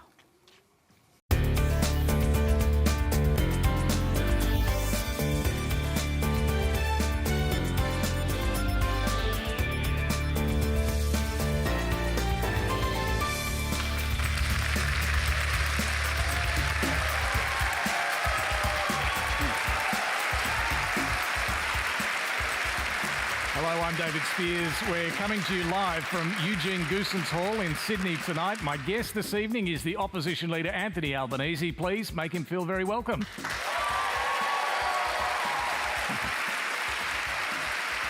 This election, I, like many other young Australians, are desperate for a leader with a bold, daring vision for our country. Someone who has the guts to tackle the very real, very big challenges that our nation is facing. Instead, you've offered a meek smattering of small target policies which fall far short of the action needed for meaningful change. And I guess it seems like this election, the choice is between the Liberals, who you argue will make things worse, and Labor, who from their policy offerings aren't interested in making things better. So I guess I'm wondering what hope there is for those of us who feel as though we're on the Titanic and the two major political parties in this country are arguing over who gets to rearrange the deck chairs. Well, thanks very much for the question. And with respect, I think we are putting forward a very serious offering at this election of a better future. We have a serious plan for climate change that will see by 2030, 82% of the national energy market be renewables. That will reduce emissions by 43%, will create 604,000 jobs, including, of course, new industries that will emerge while we're doing so. That will create $52 billion of private sector investment. We see that as a major driver of productivity and economic reform.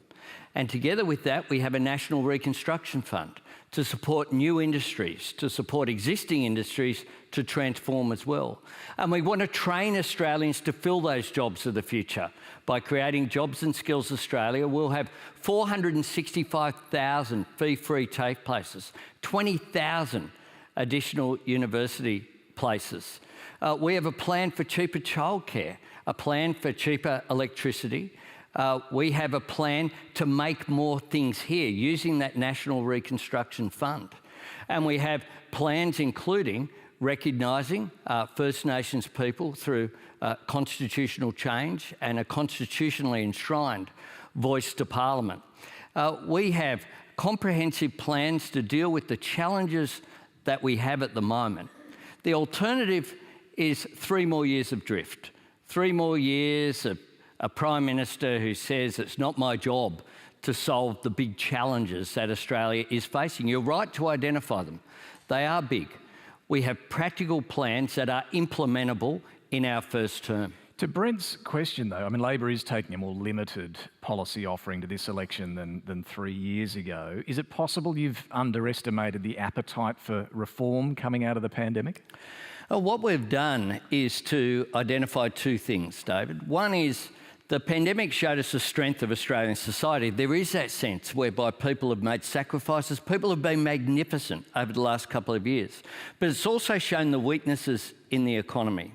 It's also shown circumstances whereby I think people want a clear path of change. They don't want everything upended, but they want to see that change and reform come. And if in 3 years' time I'm on this program asking to be re-elected, and we have cheaper childcare, we have greater women's participation in the workforce, we have a National Reconstruction Fund that's creating those new industries, we're addressing the challenge of climate change, we have more secure work, then I think that is an ambitious agenda, but it's one that is practical, one that's achievable, and I've been very cautious to not promise things that can't be delivered. So what's practical, what's achievable? I mean, is the reality that it has, in your view, become harder in modern politics to even propose serious reforms if it means one group of society is going to be worse off, even if it is for the national good? It is too hard to do that now?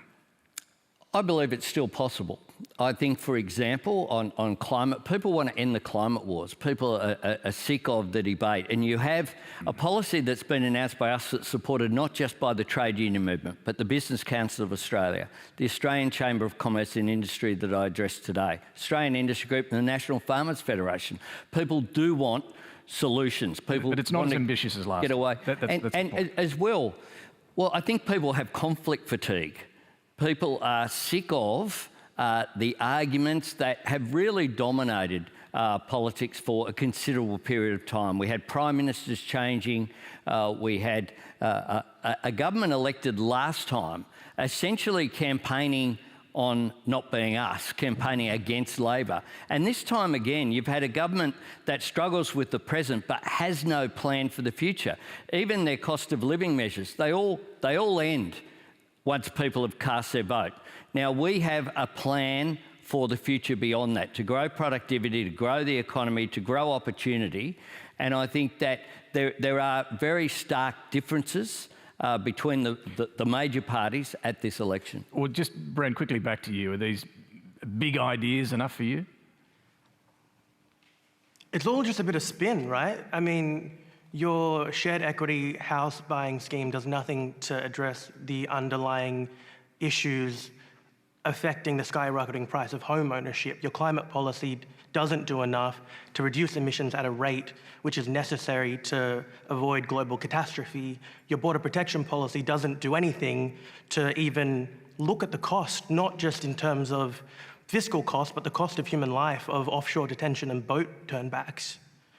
Well, Brent, our shared equity scheme, for example, is just one of our housing policies. We have a Housing Australia Future Fund. We're going to invest in social housing. I grew up in public housing. I know the importance of having a secure roof over your head can make to your life. And one of the things that I often say is that I know the difference that government can make to people's lives because I've lived it. That's my story. The son of a single mum who was an invalid pensioner, crippled up with rheumatoid arthritis, who grew up in public housing not far from here on Pyrmont Bridge Road. And I've been able to aspire now to be Prime Minister of the country. We'll create, in terms of housing, 20,000 additional social housing units, 10,000 affordable housing dwellings for essential workers. We have an emergency housing fund. Tonight, like every night, women and children will be turned away from shelters because there just aren't spaces. So they'll sleep in their car, they'll sleep in a park, or worse still, they'll go back to a dangerous situation. These are all serious policies that will make a difference. We've got a bit more on housing coming up in a later question. I want to go to our next one, though, because this video question comes from Raymond Webb. Good evening, Mr Albanese. My concerns with you as potential Prime Minister are your credentials. You have never held a portfolio for finance, foreign affairs, education or health, all critical areas for a successful Australian economy and long-term well-being. How can we be confident that you have the experience to manage these critical areas? Should we just simply take the risk? Well, thanks very much for the question, Raymond. If I'm elected Prime Minister, I will be the fourth time. That will be the fourth time that Labor has won government from opposition since the Second World War. The other three people, Gough Whitlam, Bob Hawke, and Kevin Rudd, none of them had served as ministers in a government. I have served for 6 years as a cabinet minister and government leader in the House of Representatives, including as infrastructure minister, regional development, local government, communications, and transport ministries, the digital economy, other portfolios I've held over a long period of time. I've served as Deputy Prime Minister. I've served as Acting Prime Minister on a couple of occasions. Now, I will lead also the most experienced Labor team of any Labor government since Federation coming into government. And I make this point to you, David, that there's been a fair bit thrown at me during this campaign, and I expect a fair bit more to come in the next couple of weeks. There hasn't been one glove laid on anything I did for 6 years as infrastructure minister with a budget in excess of $65 billion, the transport reform that I undertook, the communications, when I was communications minister, when we were rolling out fibre-based national broadband network. That's true, but I think Raymond's point is, you were in Parliament and on the front bench a lot longer than all those other previous Labor Prime Ministers you mentioned, but for more than 12 years in government and opposition, you're stuck with infrastructure. You didn't think to expand your experience into Treasury, health, finance, education. Well, before then, I was the Shadow Minister for Employment Services and Training. I was the Shadow Minister for Ageing and Seniors. I was the Shadow Minister who wrote the renewable energy target for employment, for environment and climate change. I had federal portfolios as well in Indigenous affairs, in the arts. One of the really weird things I think about some of the government's position that's pulled forward is that somehow infrastructure isn't an economic portfolio. It absolutely is. It's important, but it's a long time. You must admit, to spend in one role, more than 12 years. But I did infrastructure, and at the end of the government, at the end of our period in government, I was Deputy Prime Minister, I was Minister for Infrastructure and Transport, I was Minister for Communications and Digital Economy, and I was Leader of the government in the House of Representatives. You had a bit going on. In a minority parliament. And when I was Leader of the House in a minority government, we got 595 pieces of legislation through. We didn't just occupy the space. We did paid parental leave during that period. We did serious reform, including the National Disability Insurance Scheme. We did serious reform that helped to change the country. And as I said, not one criticism from the government, none of the rorts and wastes that we've seen from this government that just occupies the space and doesn't actually change the country for the better. So this is quite an emotive thing to vocalise. But there's every chance in 4 weeks I could be homeless, along with my teenage daughter. For the last 4 to 6 weeks, I have attended 7 to 8 property viewings per week, and I've personally witnessed bidding wars between potential tenants and agents. I've seen agents not turn up at all, and 80% of these viewings are being held during the workday, which you then need to apply for time off work. When you attend that many, you need a very understanding employer, which thankfully I have. And my question to you, Anthony, is what do you have in mind to help in particular renters, and what alternatives do you have once NRAS runs out? Now, some support for that question. NRAS, I should explain, is the National Rental Affordability Scheme. It was introduced back in 2008, basically to give developers an incentive to offer some units at below market rent, below 20% below market rates for low-income earners. But it was for 10 years and it's gradually phasing out, which means people like Andrew are on the hunt for somewhere they can afford to live. Now, at the last election, Labor promised to reintroduce something similar. What are you offering this time? Yeah. What we're offering is our Housing Australia Future Fund. That's about building additional social housing, but it's also about affordable housing for essential workers. That is not social housing, working with community housing groups, working potentially with superannuation funds. I think there's a great deal of potential for that to be expanded. So if you're not an essential worker, you might expand it to someone like Andrew? Absolutely. So there are, for example, some of the super funds are doing this now for essential workers, and there's examples in local government in some areas as well, working with developers so that you get better outcomes, so that you get a portion of any new development. For example, you might be a 3-storey development, you add an extra storey on top if it's then made available for affordable housing, so that people can get into housing. Are you going to do that? Housing.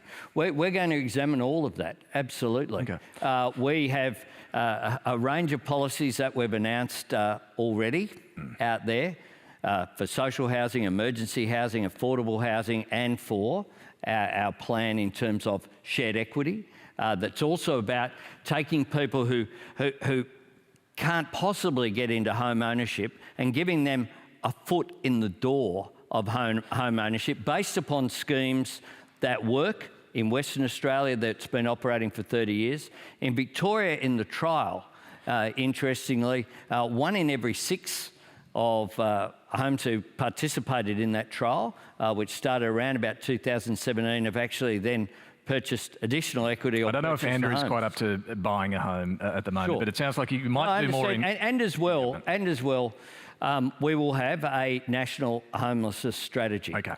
We have emergency funding for housing as well, including a remote housing strategy. So we have a pretty comprehensive plan, but we recognise that this is one of the great challenges that Andrew is facing practically, but people right around the country are. Hi.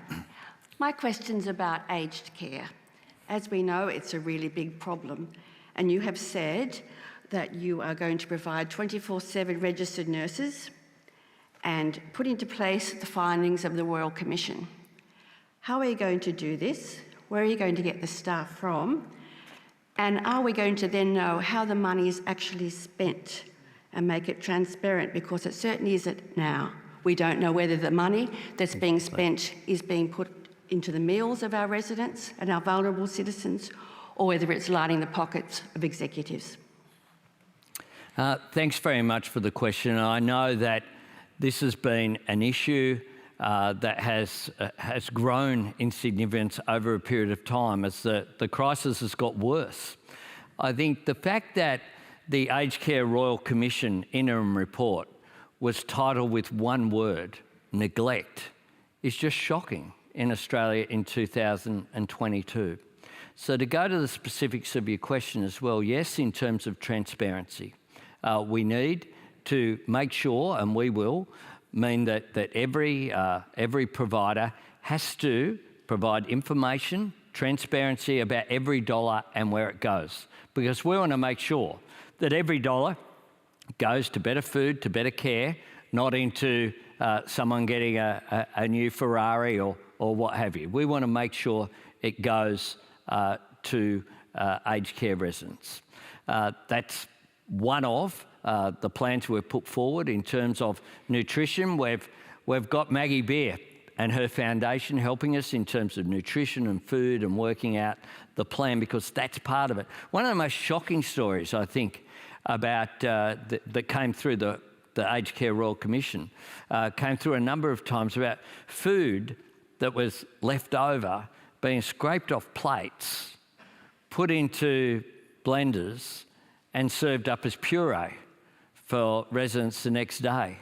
We can do better than that. Amanda's asking too about where you're going to find the nurses to get to 24/7 registered nurses. One of the things about that the Royal Commission found, and we've worked closely with the union, the Nurses and Midwifery Association, Federation, they a majority of nurses in aged care currently are working part-time, aren't full-time as well. They want more hours. They can't. Will that be enough though? You'll have to bring some in from overseas. We'll have to train some, and of course we know that the health sector for a while has relied upon people from overseas. But to meet this commitment, you'll have to bring some in from overseas. Coming in as well. Well, aged care nurses have been coming in, and nurses in general have been coming in. You're talking about a new commitment. You'll have to bring some in from overseas. Australia for some time. I should imagine that migration, just like in our health system in general, for nurses and doctors, that migration will be a part of it. But we've also provided for... How many though? Because I'm just coming back to Amanda's specific question here. We've also provided for 20,000 additional places in universities for areas of skill shortage. And in terms of registered nurses, that is an absolute priority there. But what we want to do is to take, these are all recommendations from the Royal Commission. Well, just to be clear on that, the Royal Commission recommended 24/7 registered nurses from July 2024. You're promising when? Well, we want to bring that forward. We want to bring it forward because we think that we want to bring it forward to next year. So this means you're going to have to find them a lot faster than we want to bring it forward. So just to be clear on Amanda's question, you will bring some in from overseas. I just want to be clear about this. If we need to, we will. And do you know how many? If we need to, we will. But the first thing that we would do is use those nurses who also have left the system. One of the things that's happened is that because of the pressures in the aged care system, if you're a nurse or an aged care worker, and you're working in a facility whereby these residents are your friends, they're like your family, and there are 4 buzzers going at once, and you've got to make a decision over where you will go to. I've spoken to nurses and aged care workers who've left the system. We have adopted as well 215 minutes of care that's consistent with what the Aged Care Royal Commission has recommended, and also the issue of better pay for aged care workers. We'll make a submission to the Fair Work Commission saying that aged care workers need to be better paid. If not, we know they'll continue to leave the system.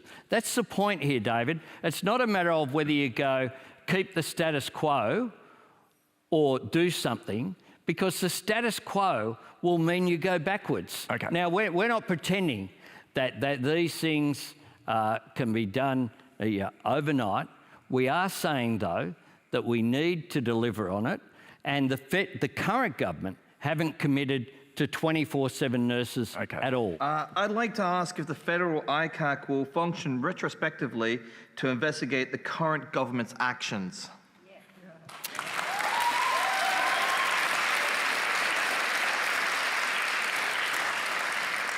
Well, thanks, Sean. I do think the reasons why we don't have a National Anti-Corruption Commission now are sitting behind Scott Morrison and his front bench. And I think that we need to restore, to go to the previous question as well, we're crying out to restore faith in our political system. So will it be retrospective? Now, I think the commission that we establish will be able to look at whatever it wants to. Part of the problem at the moment with the government's so-called model was that Cabinet would have to approve what's looked at. So your plan, do you want the actions of the current government looked at by your commission? Well, that would be a decision for them. The whole point here, David, is that what I want is an independent system at arm's length from myself and from government that can look at any areas of corruption in the political system, in the bureaucracy, at any time. And do you regard pork barrelling as corruption?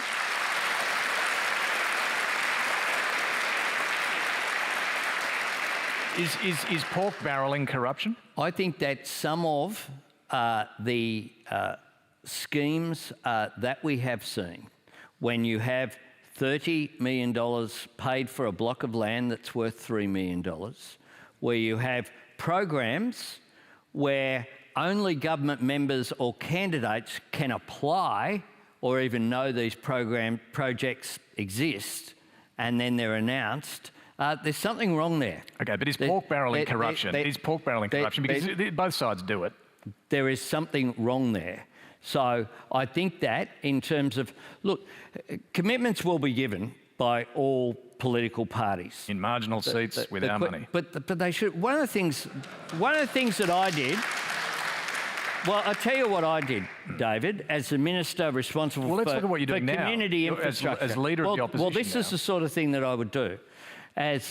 As the minister responsible for community infrastructure, as regional development, local government, all funding went through local government. Okay, but now all you're promising money for dog government. ovals and footy grounds in marginal seats at this election. Well, we're making commitments across a range of electorates, both safe and marginal, at this election. That is true. And political parties have always made commitments during election campaigns. Okay. The question is here, what this government has done is establish funds as the government whereby there's no transparency, there's no proper processes as to what the outcome should be, and a massive distortion. When you have commuter car parks, David, promised where there's no train stations for the commuter to get out of their car and get on the train, then that's red hot, and this government has done it with billions and billions of dollars. They've done it in community safety, sports rorts, we don't need the regional whole list. grants, Okay. the full bit, we know and about it's this. red hot. Under past Labor governments, defence funding was cut to 1.56% of the GDP. The Liberal government has raised it to over 2% of the GDP. With China expanding its influence in the Solomon Islands, how will a sudden change in government to a party that is traditionally light on defence spending help bolster foreign policy and mitigate the threat of China? Well, thanks very much for the question. I lead a party that's the party of John Curtin. And at Australia's most dire need during World War II, our darkest hour, the country turned to Australia, not with an election, mid-term, to make John Curtin Prime Minister and to lead us during that period. The difference between the Howard government's defence expenditure and the expenditure over the period of the Rudd and Gillard governments was 0.03. That's the only difference that was there. We do face a strategic competition in the region. China is more forward-leading, it's more aggressive. And we've seen that with what has occurred in the Solomons. The Solomons is the greatest foreign policy failure that Australia has had in recent times. They just dropped the ball. We know that China is more aggressive and forward-leaning. What that means is that we do need increased defence expenditure, but increased defence expenditure, which I've committed to being above 2%, but whatever is necessary to defend our national interests, means defence capability. The problem with this government is that there's been expenditure that hasn't produced anything. $5.5 billion $5.5 billion is more than our commitment on childcare. It is double what our commitment to fix aged care has been on budget. $5.5 billion with just a torn-up contract. You did back the French submarine deal. You did back the nuclear submarine deal. We do support the nuclear submarine deal. So what were they meant to do? This government had, be clear, this government had a deal that they were going to do with the Japanese Japanese first. Then they were going to do a deal with the French. Then, having cost $5.5 billion, they then... So they should have stuck with it? They then changed. No, David, we supported the arrangements that were made. But across a whole range of whether it's helicopters, whether it be other areas of the Navy, Air Force, etc., we've seen a whole lot of waste, failure to produce increased capability. As Greg Sheridan from The Australian said just this week, if defence announcements made us more secure, we would be the most secure nation on earth. This question's come up a bit during the campaign. Let me just see if we can clear it up tonight. Who will be your Defence Minister? Our Defence Shadow Minister, Brendan O'Connor, is doing a fantastic job. And my expectation... You know that doesn't answer the question. Well, my expectation, David, everyone hasn't been elected yet, and the caucus elect our front bench, as you're aware. Sure, but you can tell us who the Treasurer is. You can tell us... My starting point is that those people who have their existing portfolios will continue in those roles. And just coming back to Chris's question, how to mitigate the threat of China. How do you mitigate the threat of China? Well, the truth is that this is going to be a challenge whoever's in government. That's the truth. We live in an era of strategic competition between the United States and China, including in our region. And we have the same position as the government on Hong Kong, on Taiwan, on the Uyghurs, on the South China Sea, on those issues. I take the view that my friend Kurt Campbell, the US leading representative in the Indo-Pacific, speaks about competition without catastrophe. That has to be the objective here. The consequences of military conflict, we're seeing what's happening in Russia and Ukraine. No one wants that. But we need to recognise the competition is there, which is why we can't afford to, on the Solomons, the advice was there from at least last August. The foreign minister didn't go. Well, that's contested, to be clear. But would a Chinese military base be a red line? The government have said they have known for months. The government has said that. Yeah, not since August last year. Would it be a red line for you for the Chinese to build a military base there? Certainly, that would be unacceptable, and we need to make sure... How would you stop it? Well, we need to make sure that we engage with the Solomons. We've announced a considerable and detailed Pacific policy that goes to a range of measures. Do you think it's going to stop this base that you say is unacceptable? I think if we build... Australia has been, since the Second World War, the preferred security partner in the Pacific. That has been the case for all of those decades since the Second World War. What happened here is that we've had a dropping of the ball. We had cuts to foreign aid. We had a failure to take seriously the issue but what happens of now? climate change. If it looks like a base is going to be built there, what do you do as Prime Minister? Well, the objective will be, David, to stop that happening. How? To stop that happening through the programs and policies that we've put forward by engaging. How is it that the current Prime Minister still hasn't picked up the phone to the Prime Minister of the Solomons? Okay. That is all we have time for tonight. Please thank our guest, Anthony Albanese. Thank you.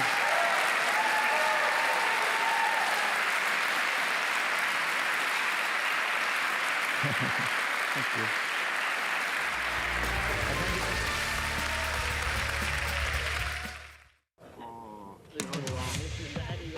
Anthony Albanese tries to get his campaign back on track as a former PM causes headaches for Scott Morrison.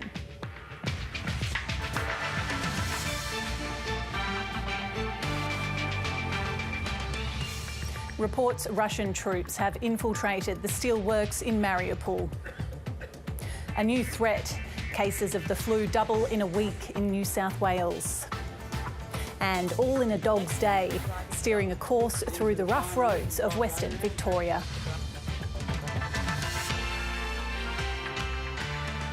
Hello, Brianna Shepherd with ABC News. The Prime Minister is telling Australians considering voting for independence to beware. Scott Morrison says a vote for an independent is a vote for parliamentary chaos that would hurt people's incomes and jobs, as well as damage Australia's security. Here's political editor Andrew Probyn. I'll come back. No, I'm in charge. You get the question, then I'll have the answer. After succumbing to the unruly the day before, Order. Anthony Albanese takes control, And I've answered the question. which gets you only so far with young Stanley. Hello, what's your name? Stanley. Hello, how you going? Where's your mum or dad? That's your mummy. Hi, mummy. Thanks very much for that contribution. A short reprieve from the pressures of another policy-light campaign day. This is an example of what puts people off politics. Bristling when asked to guarantee there'd be no cuts to social spending under a Labor government. You cannot have a clearer answer than that Labor is putting additional funding into health, education and the NDIS.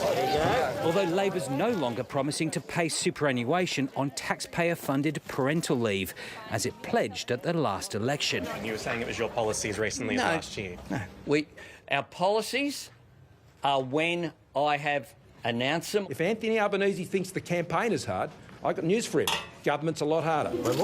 Scott Morrison ratcheting up the pressure on his foe, although the PM's predecessor turned miserable ghost Malcolm Turnbull is making mischief from afar, effectively endorsing a vote for independence. Offer people more choice, and I think that's a very good thing. I don't share his view. The Liberal Party are divided. They're a rabble. Catch the wave. The so-called teal independents are nipping at the heels of Liberals in once blue ribbon seats in Victoria, New South Wales and WA. Scott Morrison claiming their potential influence would go beyond the balance of power in the event of a hung parliament. It's the chaos of a parliament driven by the daily musings of independence that is going to hurt people's incomes. It's going to hurt people's jobs. It's going to damage Australian security. If just one or two of the teal independents succeed, it'll be very difficult for the coalition to secure majority government, given likely gains for Labor in WA, South Australia and Victoria. Pre-poll voting starts Monday, which will kick off a final fortnight advertising blitz from both sides. If you think the campaign's been a touch negative so far, it's about to get a whole lot worse. Andrew Probyn, ABC News, Canberra. A desperate rescue mission is underway to evacuate hundreds of civilians from the besieged steelworks in eastern Ukraine. The facility has become a fortress from where Ukrainian fighters are making a final stand. Ukraine's military says Russian shelling of the steelworks has been relentless, despite having agreed to a 3-day ceasefire.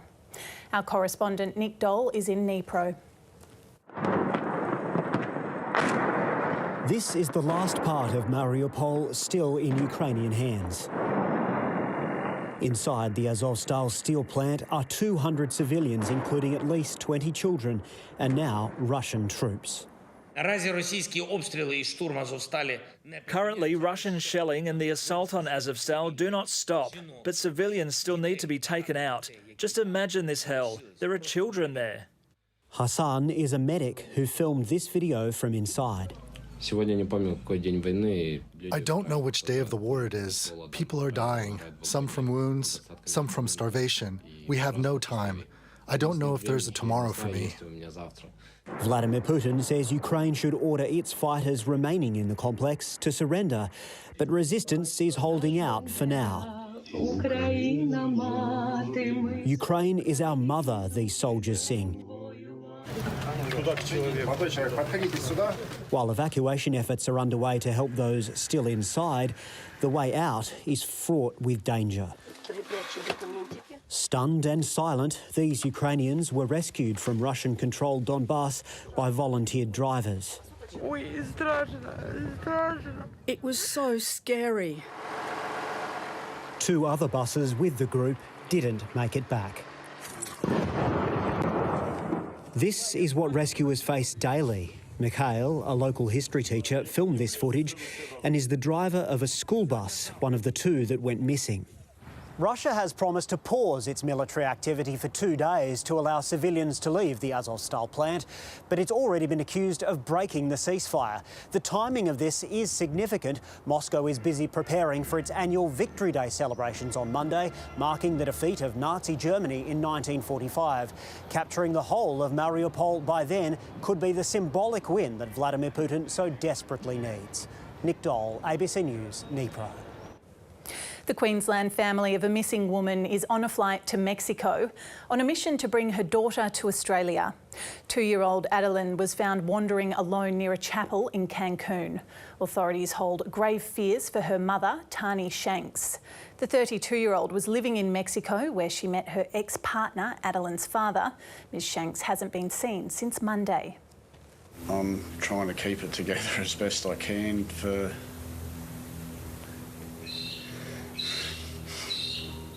when I'm home.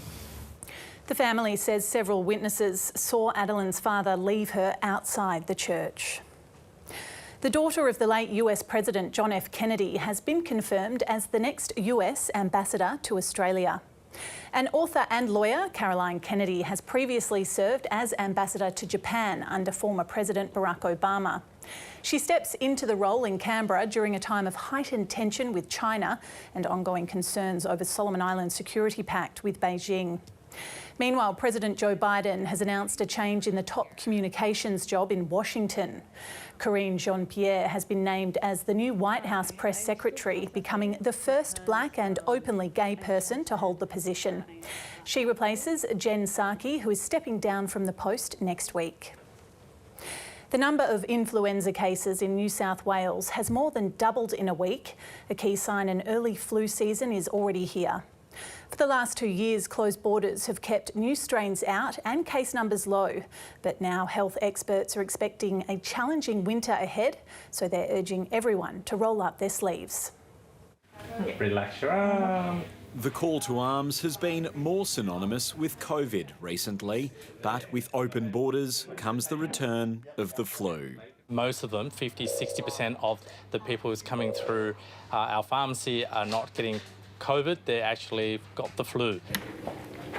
The virus is making a resurgence. Confirmed cases have doubled in a week and hospitalisations are climbing too. All of those together indicate that we might be starting to have an early start to the flu season, but we're obviously watching things closely. Doctors are particularly worried about young children. I've seen a lot of influenza A amongst children, babies as well as adults, and it can be quite debilitating. Several children aged 4 and under have been seen at emergency. How are you today? This GP says their flu vaccine uptake is slow going. I think there's sort of a vaccine fatigue going on in the community, especially where we are in southwest Sydney, so it just needs a lot of education. But some pharmacists, already on a vaccine war footing, are well into handing out jabs. The awareness is out there and people are worried now about getting the flu, and we are seeing it more frequently in the community, even amongst our staff. The vaccine is free for those at high risk of severe illness from flu. They're being urged to get a jab, especially ahead of a possible winter COVID wave. Adding flu to that burden of presentations to our hospitals obviously causes us concern. Calls to come forward. Was it that bad? No, it didn't hurt that much. It's a good needle. And it's not like we haven't had plenty of practice. Tim Swanston, ABC News, Sydney. A tiny Jack Russell Terrier named Lexi has taken rounding up sheep to the next level with the help of her inventive owner. After a farmyard accident damaged her leg, Lexi had to find a new way to pitch in, but it might not be what you expect. Emily Bislin takes a look at the small dog with a tall tail. Lexi, the driving dog, lives on a sheep farm out near Hamilton in the Western District of Victoria. Lexi may be small, but she's always thought of herself as a sheepdog. And when her farming family recently realised that Lexi had a knack for driving, they sent the videos into the ABC. We were driving down the laneway the other day, just moving a mob of sheep. I thought, now's the time I could, teach the dog to drive, because that's how I learned to drive. Dad just put it in first gear and let it idle along. I was just steering it. And I thought, geez, we got that much time, might as well give Lexi a go. There's no reason she can't do it, just because she's a dog. She went alright, and Lexi thinks she's a sheepdog. She's got the right attitude for the role, but her size sort of lets her down a bit. Completely unaware of her tiny size, the way that Lexi would do her farm work changed forever one day when she was a puppy. There's an 80 kilogram ewe in the sheep yards here. Lexi took off after it, and he took off back after her, stood on her leg, and gee, she was yelping. Couldn't chase sheep anymore, but she's recovered since then, and she's become a little bit smarter. She drive a jump into the farm ute and drive that around, chasing the sheep. Yeah, it's a lot safer for her, and she's been helping a few jobs around the farm. Dad normally brings out a list of jobs in the mornings, on the weekends, and yeah, Lexi and I will go around and do them. Usually when we feed out hay, she steers the ute along while I'm on the back feeding the hay out, and yeah, it's pretty good teamwork, really. Like, she is only 1 year old, so really she shouldn't have a licence yet. She is just a dog.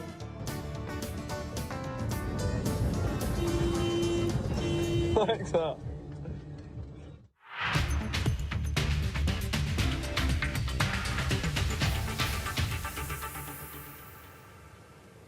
Sydney FC has failed to qualify for soccer's A-League men's finals for the first time in 6 years after Wellington locked up the last finals place. The Phoenix defeated the Wanderers 2-1 at Western Sydney Stadium. Reno Piscopo's second half strike handed the New Zealand side an unassailable lead over Sydney FC on the ladder. There's Piscopo getting onto the right foot. How about that?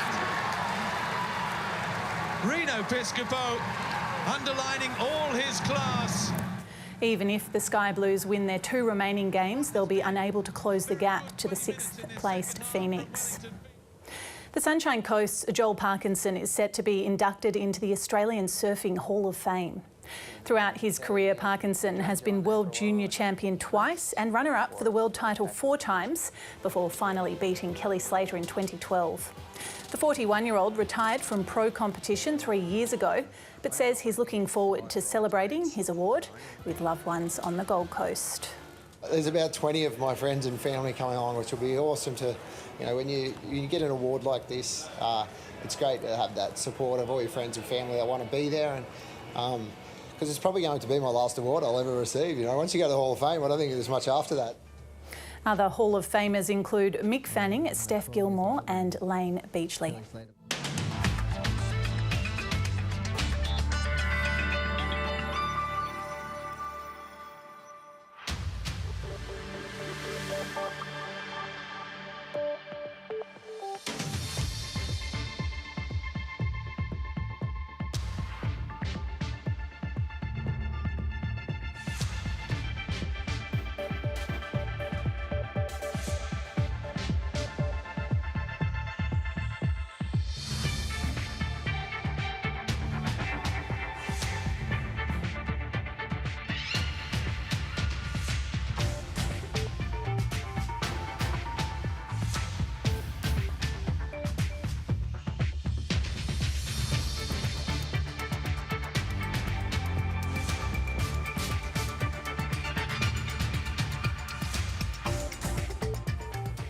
And that's ABC News. I'm Brianna Shepherd. It's been a pleasure having your company.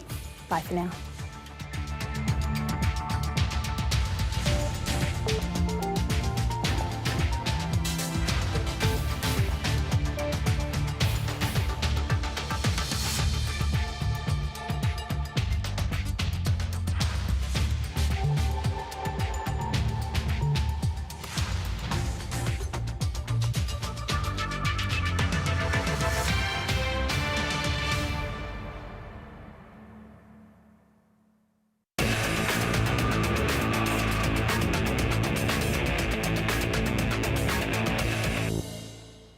Hello, I'm Stan Grant. Well, the Morrison government wanted a car key campaign with national security and defence front and centre in the lead up to the May election. It sees national security as safe political ground and a potential weak spot for Labor.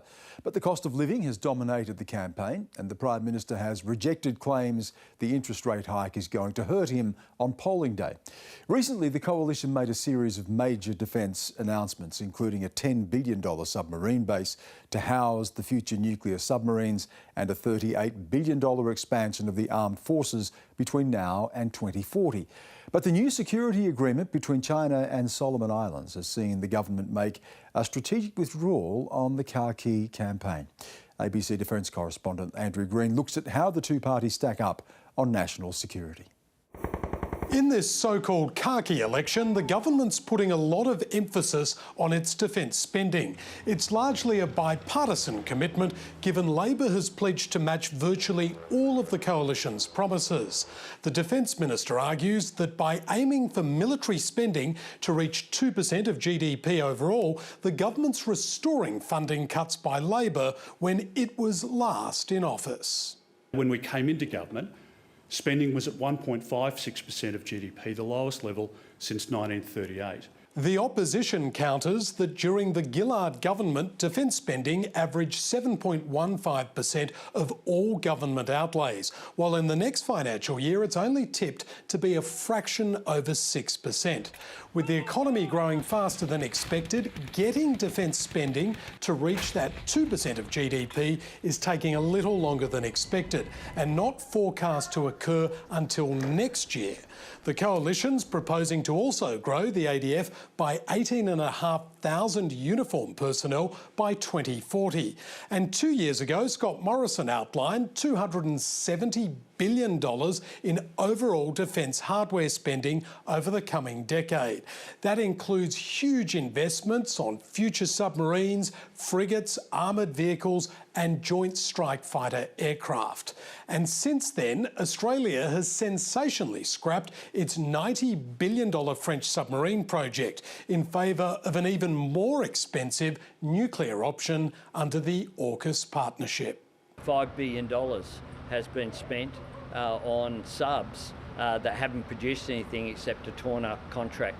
It's not the only project facing scrutiny. The British-designed $45 billion Hunter-class frigates are running close to 2 years late, and a $1 billion program to acquire American-made armed drones was recently scrapped to help fund the massive Red Spice cyber security package in this year's budget. While Labor's supporting all of the current military programs, it has pledged to conduct a Defence Force posture review if it wins office, meaning some programs could eventually be scaled back or even scrapped. Well, coming up, we're going to speak to both the Liberal and Labor camps, and we'll hear from you, the voters, as well. First, Andrew Green joins me from Parliament House in Canberra. And Andrew, coming into the campaign, it's fair to say that the coalition saw this as strong ground for them, but where does it sit right now? You're right. We're more than halfway through the campaign now, and we were expecting that in this bid for another term in office, the government would reflect quite heavily on some of the defence spending that it argues it's restored from record low levels under the Labor administration, but perhaps national security hasn't dominated in the way we were expecting. Earlier, I was certainly getting the impression that the Prime Minister would be doing a lot of defence base visits, particularly even in the north of Australia, where a lot of redevelopment is happening, a lot of upgrades. But it's been this unwelcome development in the Solomon Islands that's put a different characteristic to this khaki campaign. It's one that's had the government on the back foot, understandably, answering a lot of questions about what more could have been done from Australia's point of view in stopping the signing of this security agreement between Beijing and Honiara, and really has had an area for Labor to attack the government's credentials on national security. Having said that, the Prime Minister's done his best to turn it around and to argue that this hasn't been an overall surprise for Australia, and one that his government has been working very hard to counter behind the scenes, and also through its record levels of defence spending. Andrew Green, thank you. Well, there are big military bases in Townsville and in Queensland and Rockingham in WA. So which party do voters in these regions in opposite parts of the country think is better at handling national security? We are not under direct threat right now and not likely to be for many years. We're in a very fragile time period, so I would not want to change the government right now. I suppose this place having the big army base makes it a target. Yeah, so maybe it's something to think about. I just think it's the most important thing in the world today. If you look at what's happening in Ukraine. Look what's happening just over our waters there with the Chinese buying their way in there. It's a bit scary. I believe in Labor because Labor's for the man in the street. The way the defence is going, we're not going to have anything ready for the next 50 years anyhow. So really, it's a moot point. Well, polling before the election indicated that the government had a strong lead over Labor on national security. I spoke to Liberal Senator Jim Molan earlier and started by asking him if China's advance into the Pacific means that lead is slipping. The discussions I've had would indicate that we were considerably ahead on the subject of national security.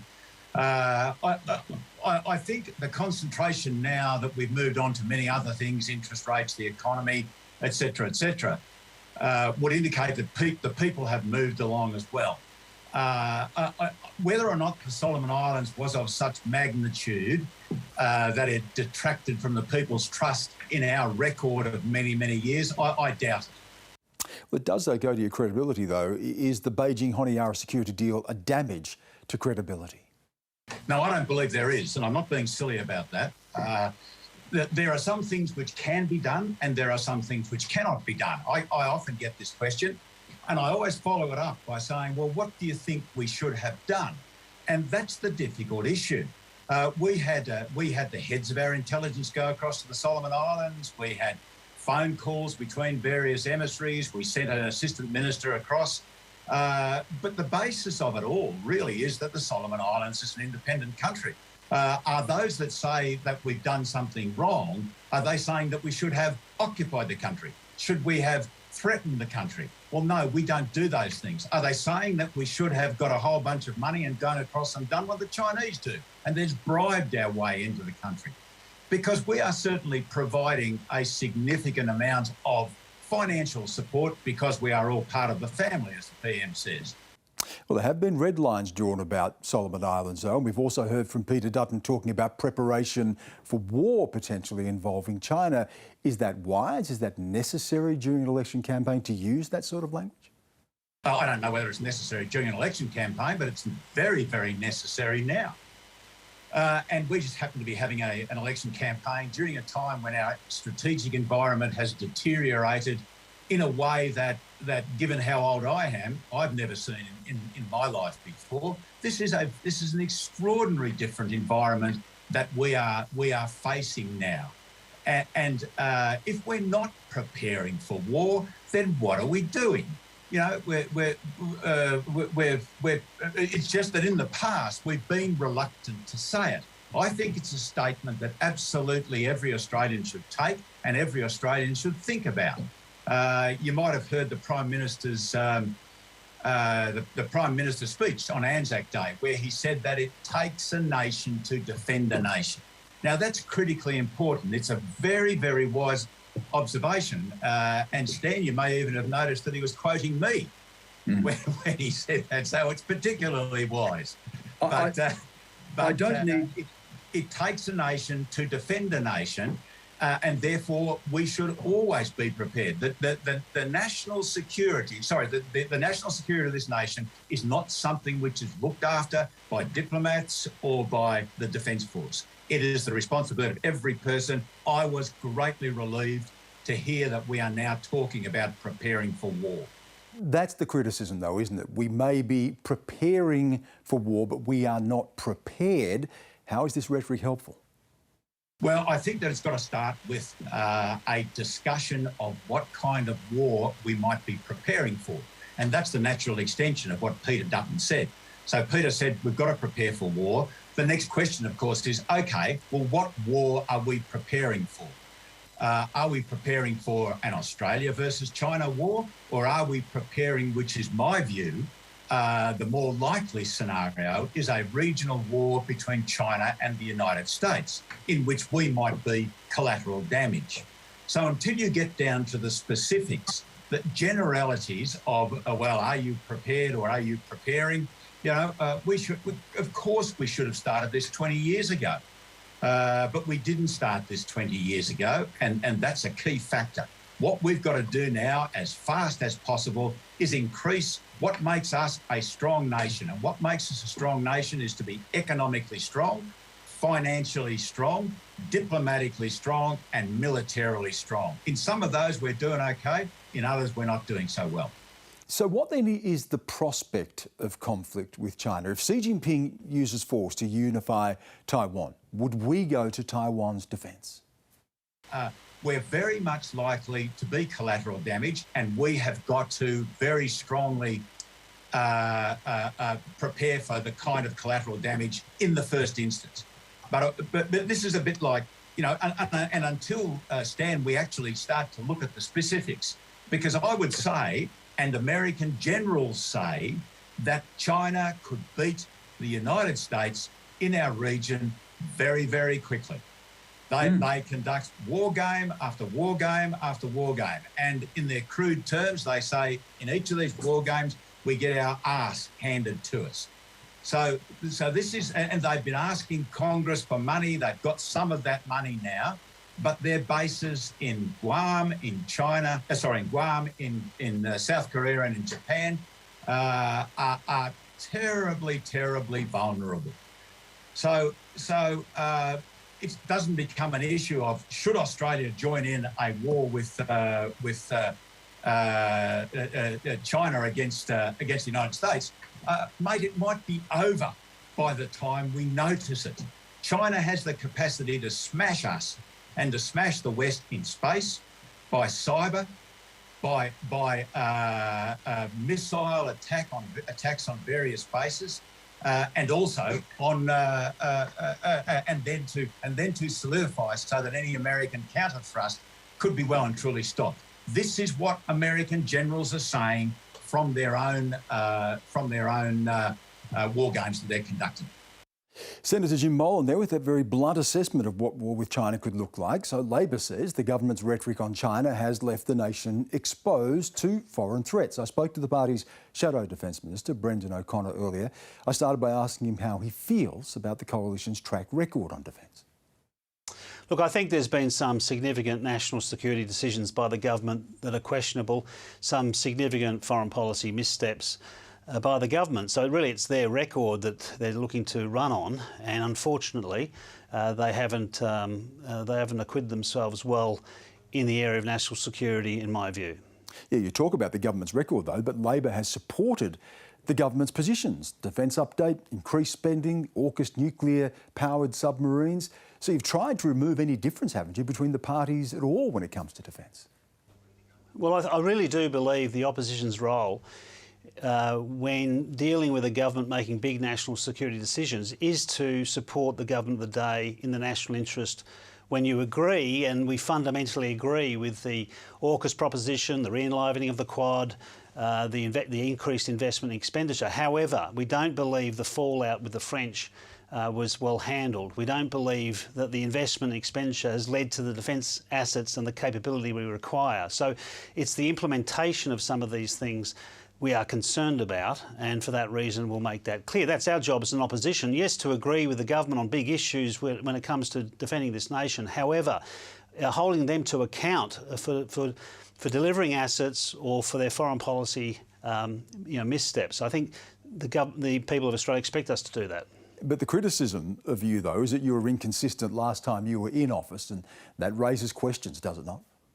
Things have changed since we were last in government. I mean, since we were last in government, you know, even a year after, Tony Abbott was inviting President Xi Jinping to address the Parliament. So a lot has changed in that time. We agree with the increase in defence expenditure, the $270 billion on defence acquisition, the $575 billion over the decade in toto. We need to do that because things have changed. China's behaviour has changed. We agree with the government's more assertive, more aggressive, more coercive, and we've had to respond. Regardless of what we spend, though, the fact is we'll be outpowered and outspent by China when it comes to military. What could you possibly do to wind back Chinese assertiveness in the region? How could Labor have headed off the Pacific Island nations like Solomon's, making their own sovereign decisions when it comes to national security? What we would say is we've been historically their partner of choice, well before even the Second World War.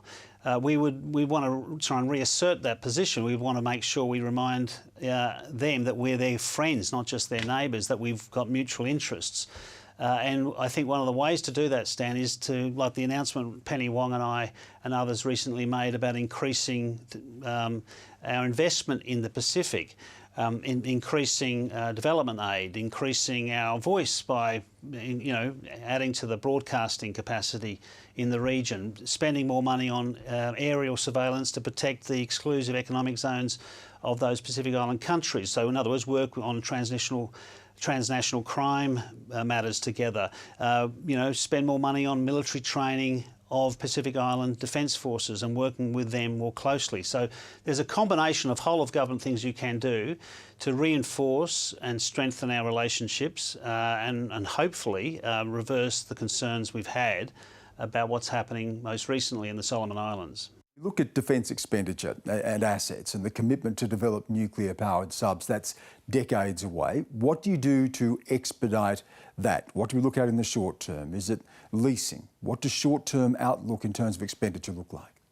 Well, as I say, revenue. Well, if you remember the time I was sitting on the National Security Committee of Cabinet and the Expenditure Review Committee, and I can just assure you that, yeah, we were struggling with a global recession after the GFC. Revenue was falling, commodity prices were falling. We were trying to make sure we were responsible and economically, and so there were some reductions, but overall, on average, and that's when you look at the defence expenditure, pulling out 1 year doesn't work. The contracts go for 30 years, 20 years, sometimes less and sometimes more, but you do have to look at on average. And if you look at the Howard years, they spent less per annum than the Hawke years. But overall, the things have changed. The risk assessments changed. The 2020 strategic update, as you know, Stan, has changed the notice warning time of a serious conflict. So we've had to change with it. And whilst people want to pretend that what's happening today was what was happening then, that's not the case. So we support the government on defence expenditure, but not on their capacity to deliver the assets. We've had terrible blowouts in frigates. We've spent $5,500 million on a submarine contract that didn't even amount to one submarine. Now, Peter Dutton says we should prepare for war. Xi Jinping has been threatening to take Taiwan by force. Do you concede here that Peter Dutton is right in this warning about potential conflict?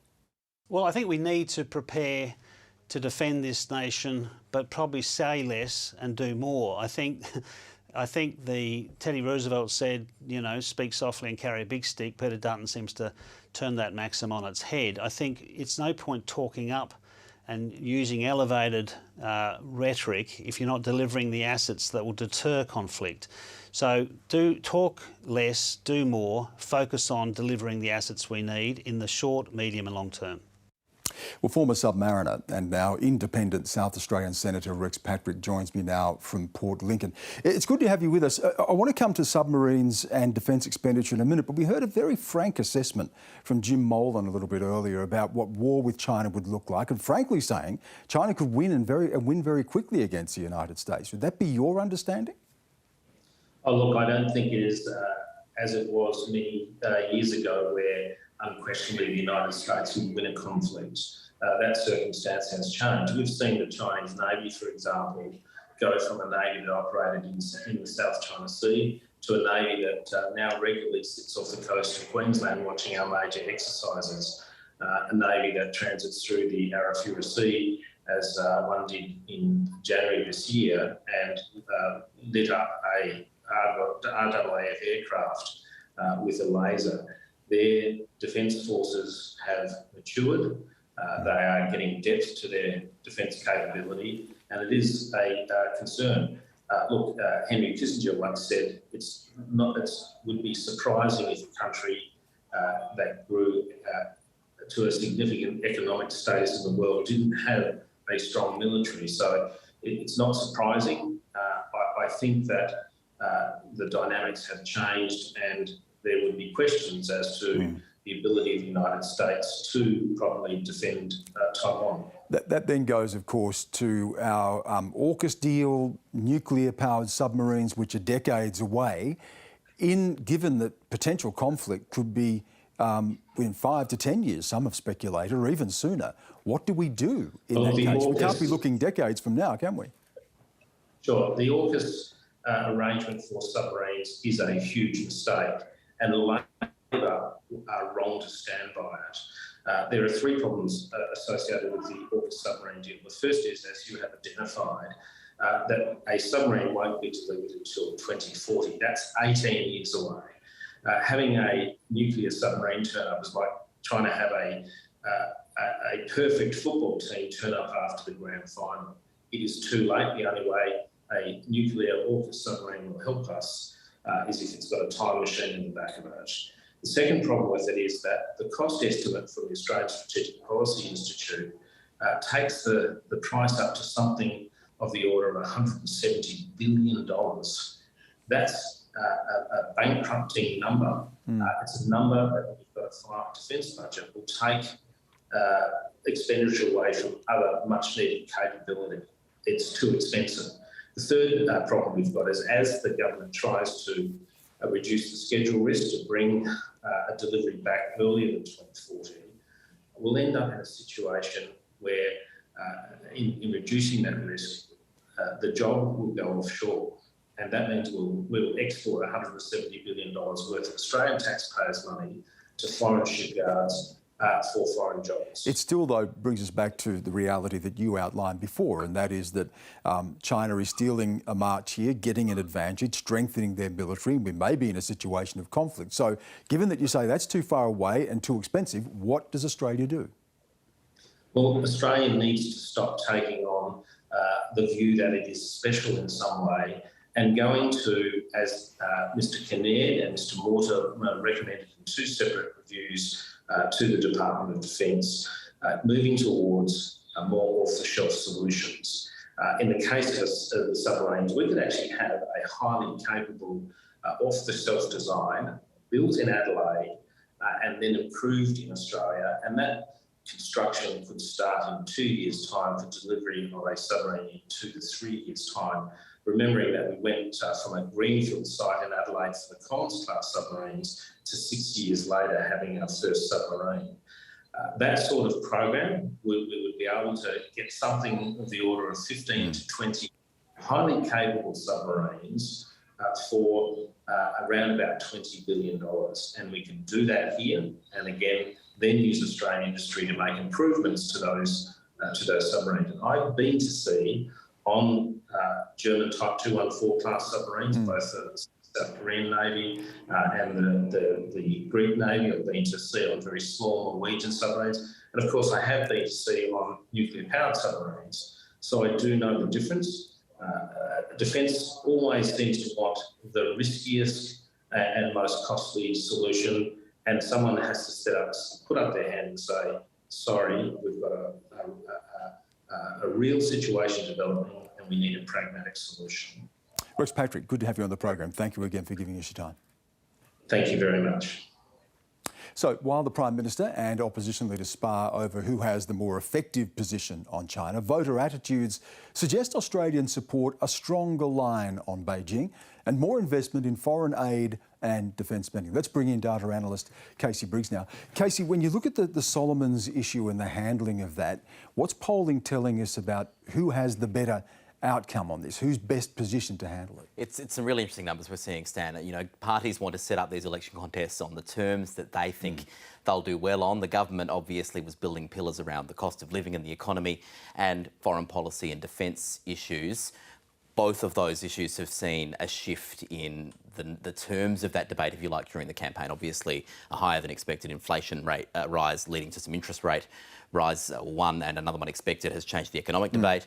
But on foreign policy, this news from the Solomon Islands has really shaken up that aspect of the campaign, as you were reflecting on earlier. And I want to take you to some numbers that suggest perhaps the electoral contest here is a bit more competitive than traditionally you might have thought. This is polling from Essential Media, released this week, a sample size of about 1,500 people, a margin of error at 2.5%.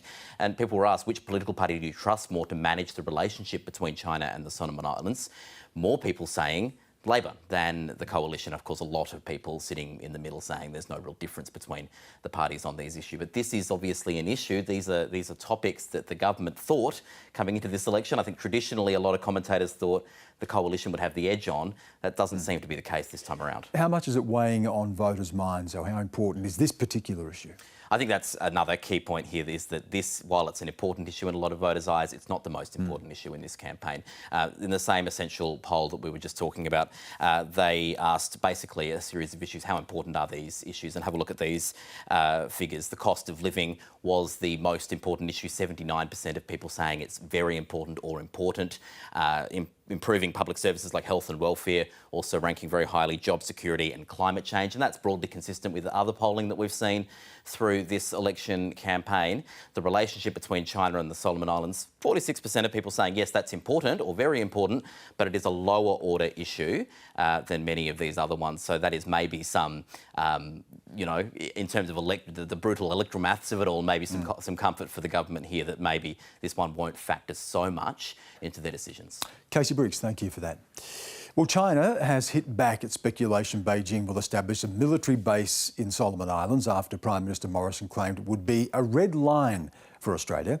The Chinese Foreign Ministry spokesperson called it pure disinformation. Joining me now from Shanghai is Chen Hong, the director of the Australian Studies Centre at East China Normal University. Chen Hong, good to have you with us. Why should Australia not suspect that China does intend to establish a military presence in Solomon Islands? Well, because first of all, the agreement is simply about, well, the social, stability. Because actually, there's no military nature as contained in the agreement. The agreement was in response to the social unrest resulting in violence in Honiara last year. So that is actually a way to curb possible potential, social unrest that could happen, targeting at Chinese businesses and Chinese families. And but that's Honiara, that is actually the effect. That's as it stands now. But what about in the future? What's to say that China would not like to establish a base? I mean, we look at the South China Sea, for instance. There was an international maritime court ruling that China not claim and militarise the disputed islands of the South China Sea. And China went ahead and did that. So you're saying now no plans for a base. That doesn't say it's not going to happen in the future, though, does it? Well, I don't think actually statesmen should be making decisions upon conjectures. For example, like earlier this year, Australia and Japan, signed the IAA, the reciprocal, access agreements, which enables Australia to deploy military personnel, that is to say, army personnel, and also military equipment, that is to say, weaponry, in Japan, which is actually 1,800 miles from China.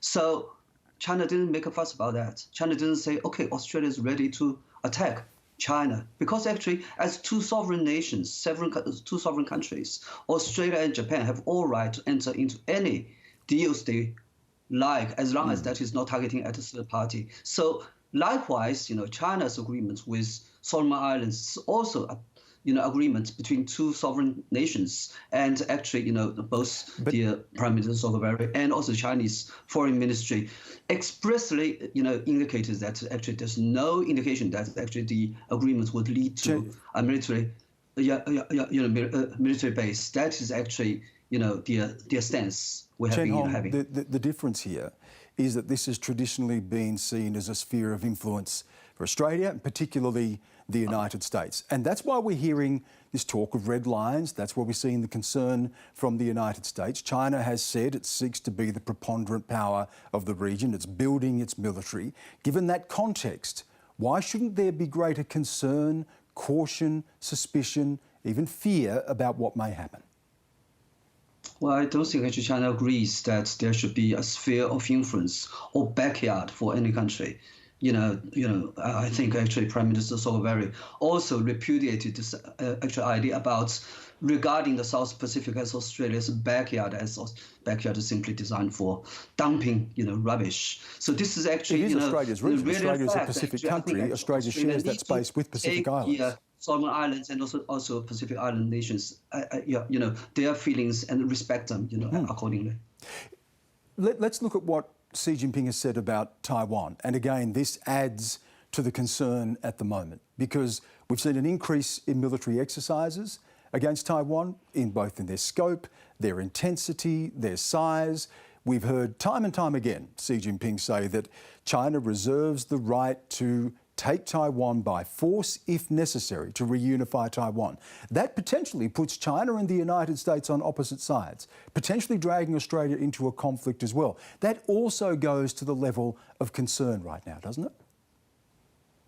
I think actually everybody, every nation, almost every nation in the world agrees that there's only one China.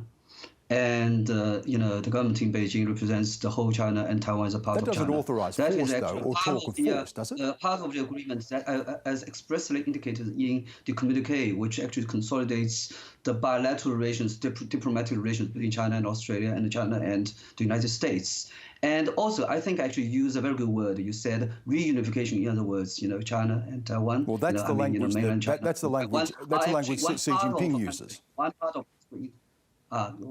this is what we have been saying. This is China's stance. We believe actually, China is actually, the sovereign country, a sovereign country, and to ensure the territorial integrity of the Chinese, sovereignty. That's actually, definitely China would resort to any means to ensure the territorial integrity of our country. Chen Hong, is China preparing for an eventual conflict, or what they see as potentially eventual conflict with the United States?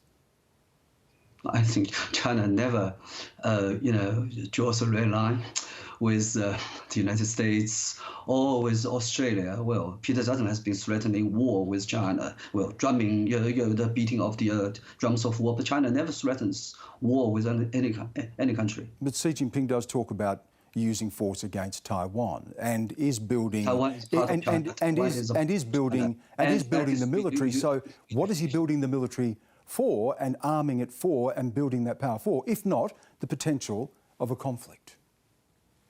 Well, of course.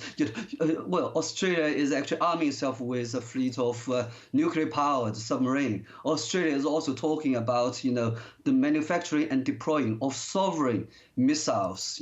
So what is Australia doing? Trying to prepare war with what country? If anybody can answer me this question. Chen Hong, just a final thought from you. We've seen relations between Australia and China deteriorate, relations with China and the United States deteriorate. What are the diplomatic options here? What is the pathway forward to resume diplomatic relations, build on those diplomatic relations to avert the potential for conflict? Well, I think actually everybody in China, feels, sad about the deterioration of the bilateral relations between China and Australia. And we hope that actually the bilateral relations would, improve. I think actually the most important thing is actually respect. So if actually Australia constantly threatens war with China, constantly calls names, insulting in an insulting way, I think actually this is not a constructive way of making improvements with China or with any country. Chen Hong, good to have you on the program. Thank you for giving us your time. Thank you very much, Stan. Thank you. Now, Lavina Lee is a senior lecturer in the Department of Modern History. Mick Ryan is a retired Major General in the Australian Army, and they join me now.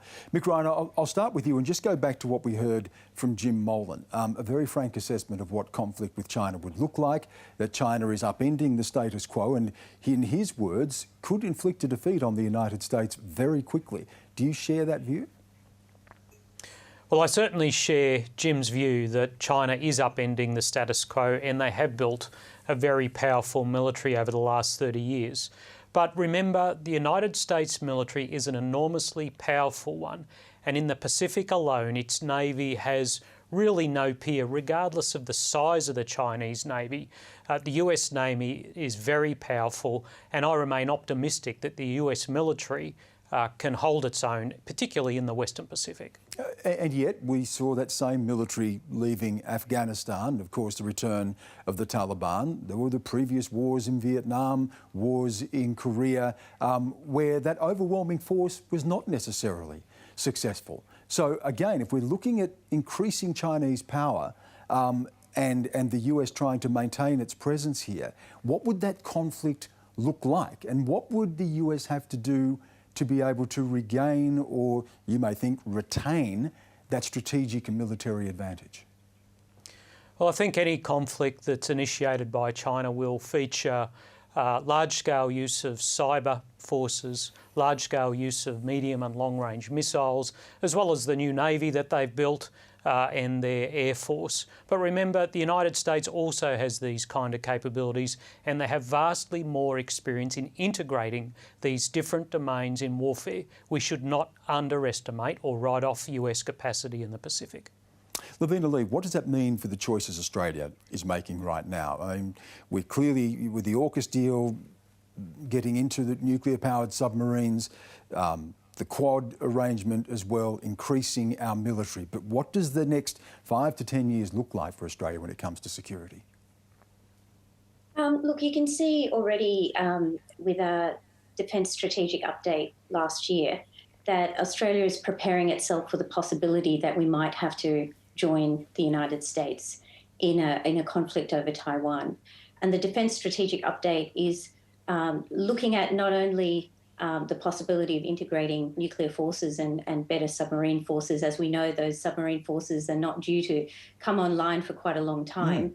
But the AUKUS deal has a more immediate impact in the 3 to 5 year range, where we're partnering with the UK and the United States to enhance our capabilities in that short-term period. So we've just mentioned cyber capabilities, but really high-tech weaponry is what we're after, and the ability to conduct long-range strike capabilities to deter any attacks on Australia from a longer range. It goes to that question of preparedness, and Peter Dutton was just last week saying, you know, to preserve peace, you prepare for war. It immediately raises the question, how prepared are we?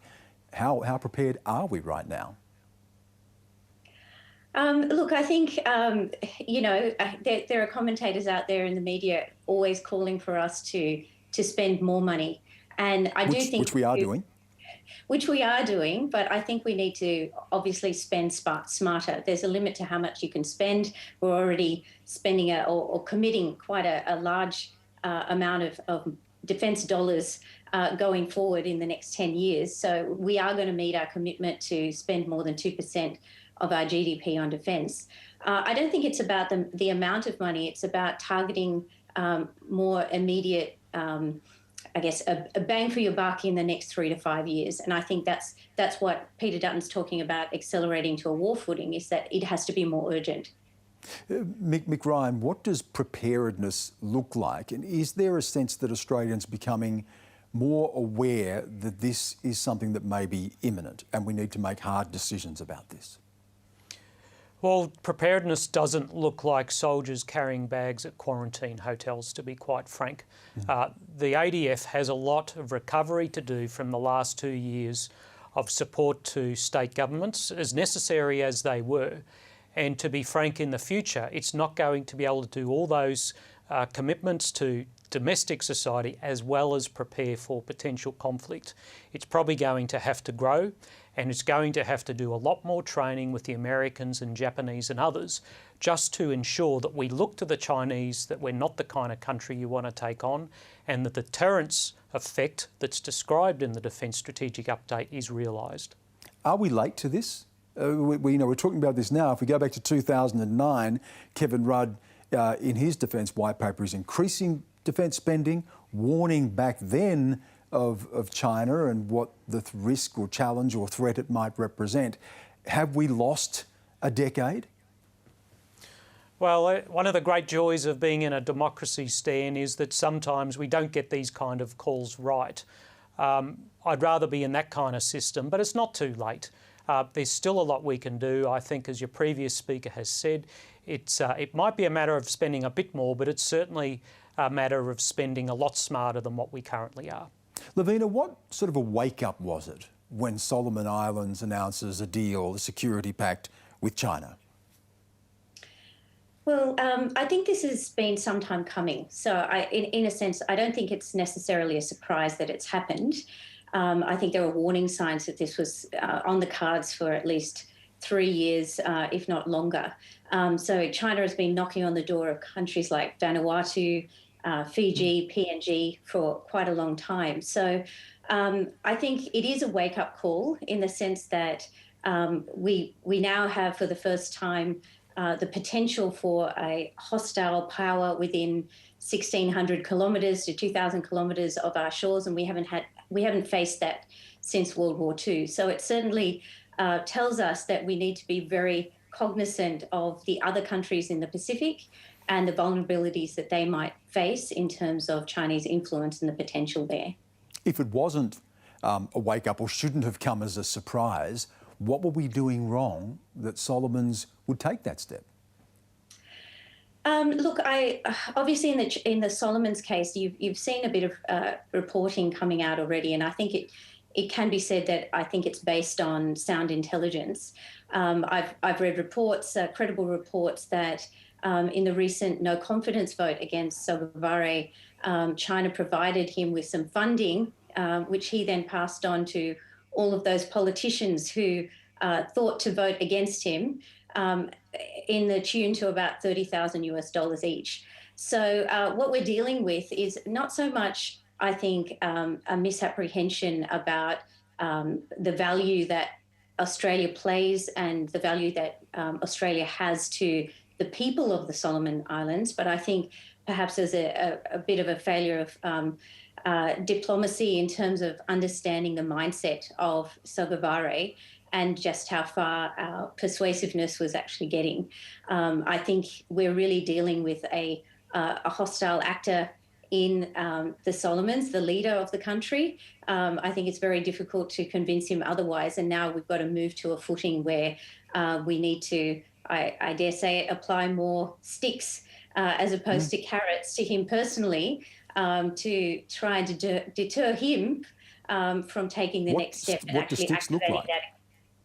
Look, I think that the fact is that Solomons is still a democracy, so there is still a potential for more, I guess, strategic use of intelligence to either support the opposition parties or to undermine his position within the population. But Mick Ryan, China is saying that it does not intend to build a military base in Solomons. We've heard the same thing from Sogavare. That's not part of the deal. But how do you read that? Is that an intention? Is that a longer-term view? Why would China seek that? Well, China said the same thing to President Obama about militarising islands in the South China Sea, and we all know how that went. So we really can't take China at face value when it says these kind of things. And to be frank, this agreement remains secret. Even the people of the Solomon Islands haven't seen the full details of this agreement. I think when we'll see it, it won't be very pleasant reading. We should expect the Chinese will use the Solomon Islands for everything it can to collect intelligence against Australia and potentially as a base in the future. Only about 30 seconds, but what does Australia do then to head that off? What does a red line look like?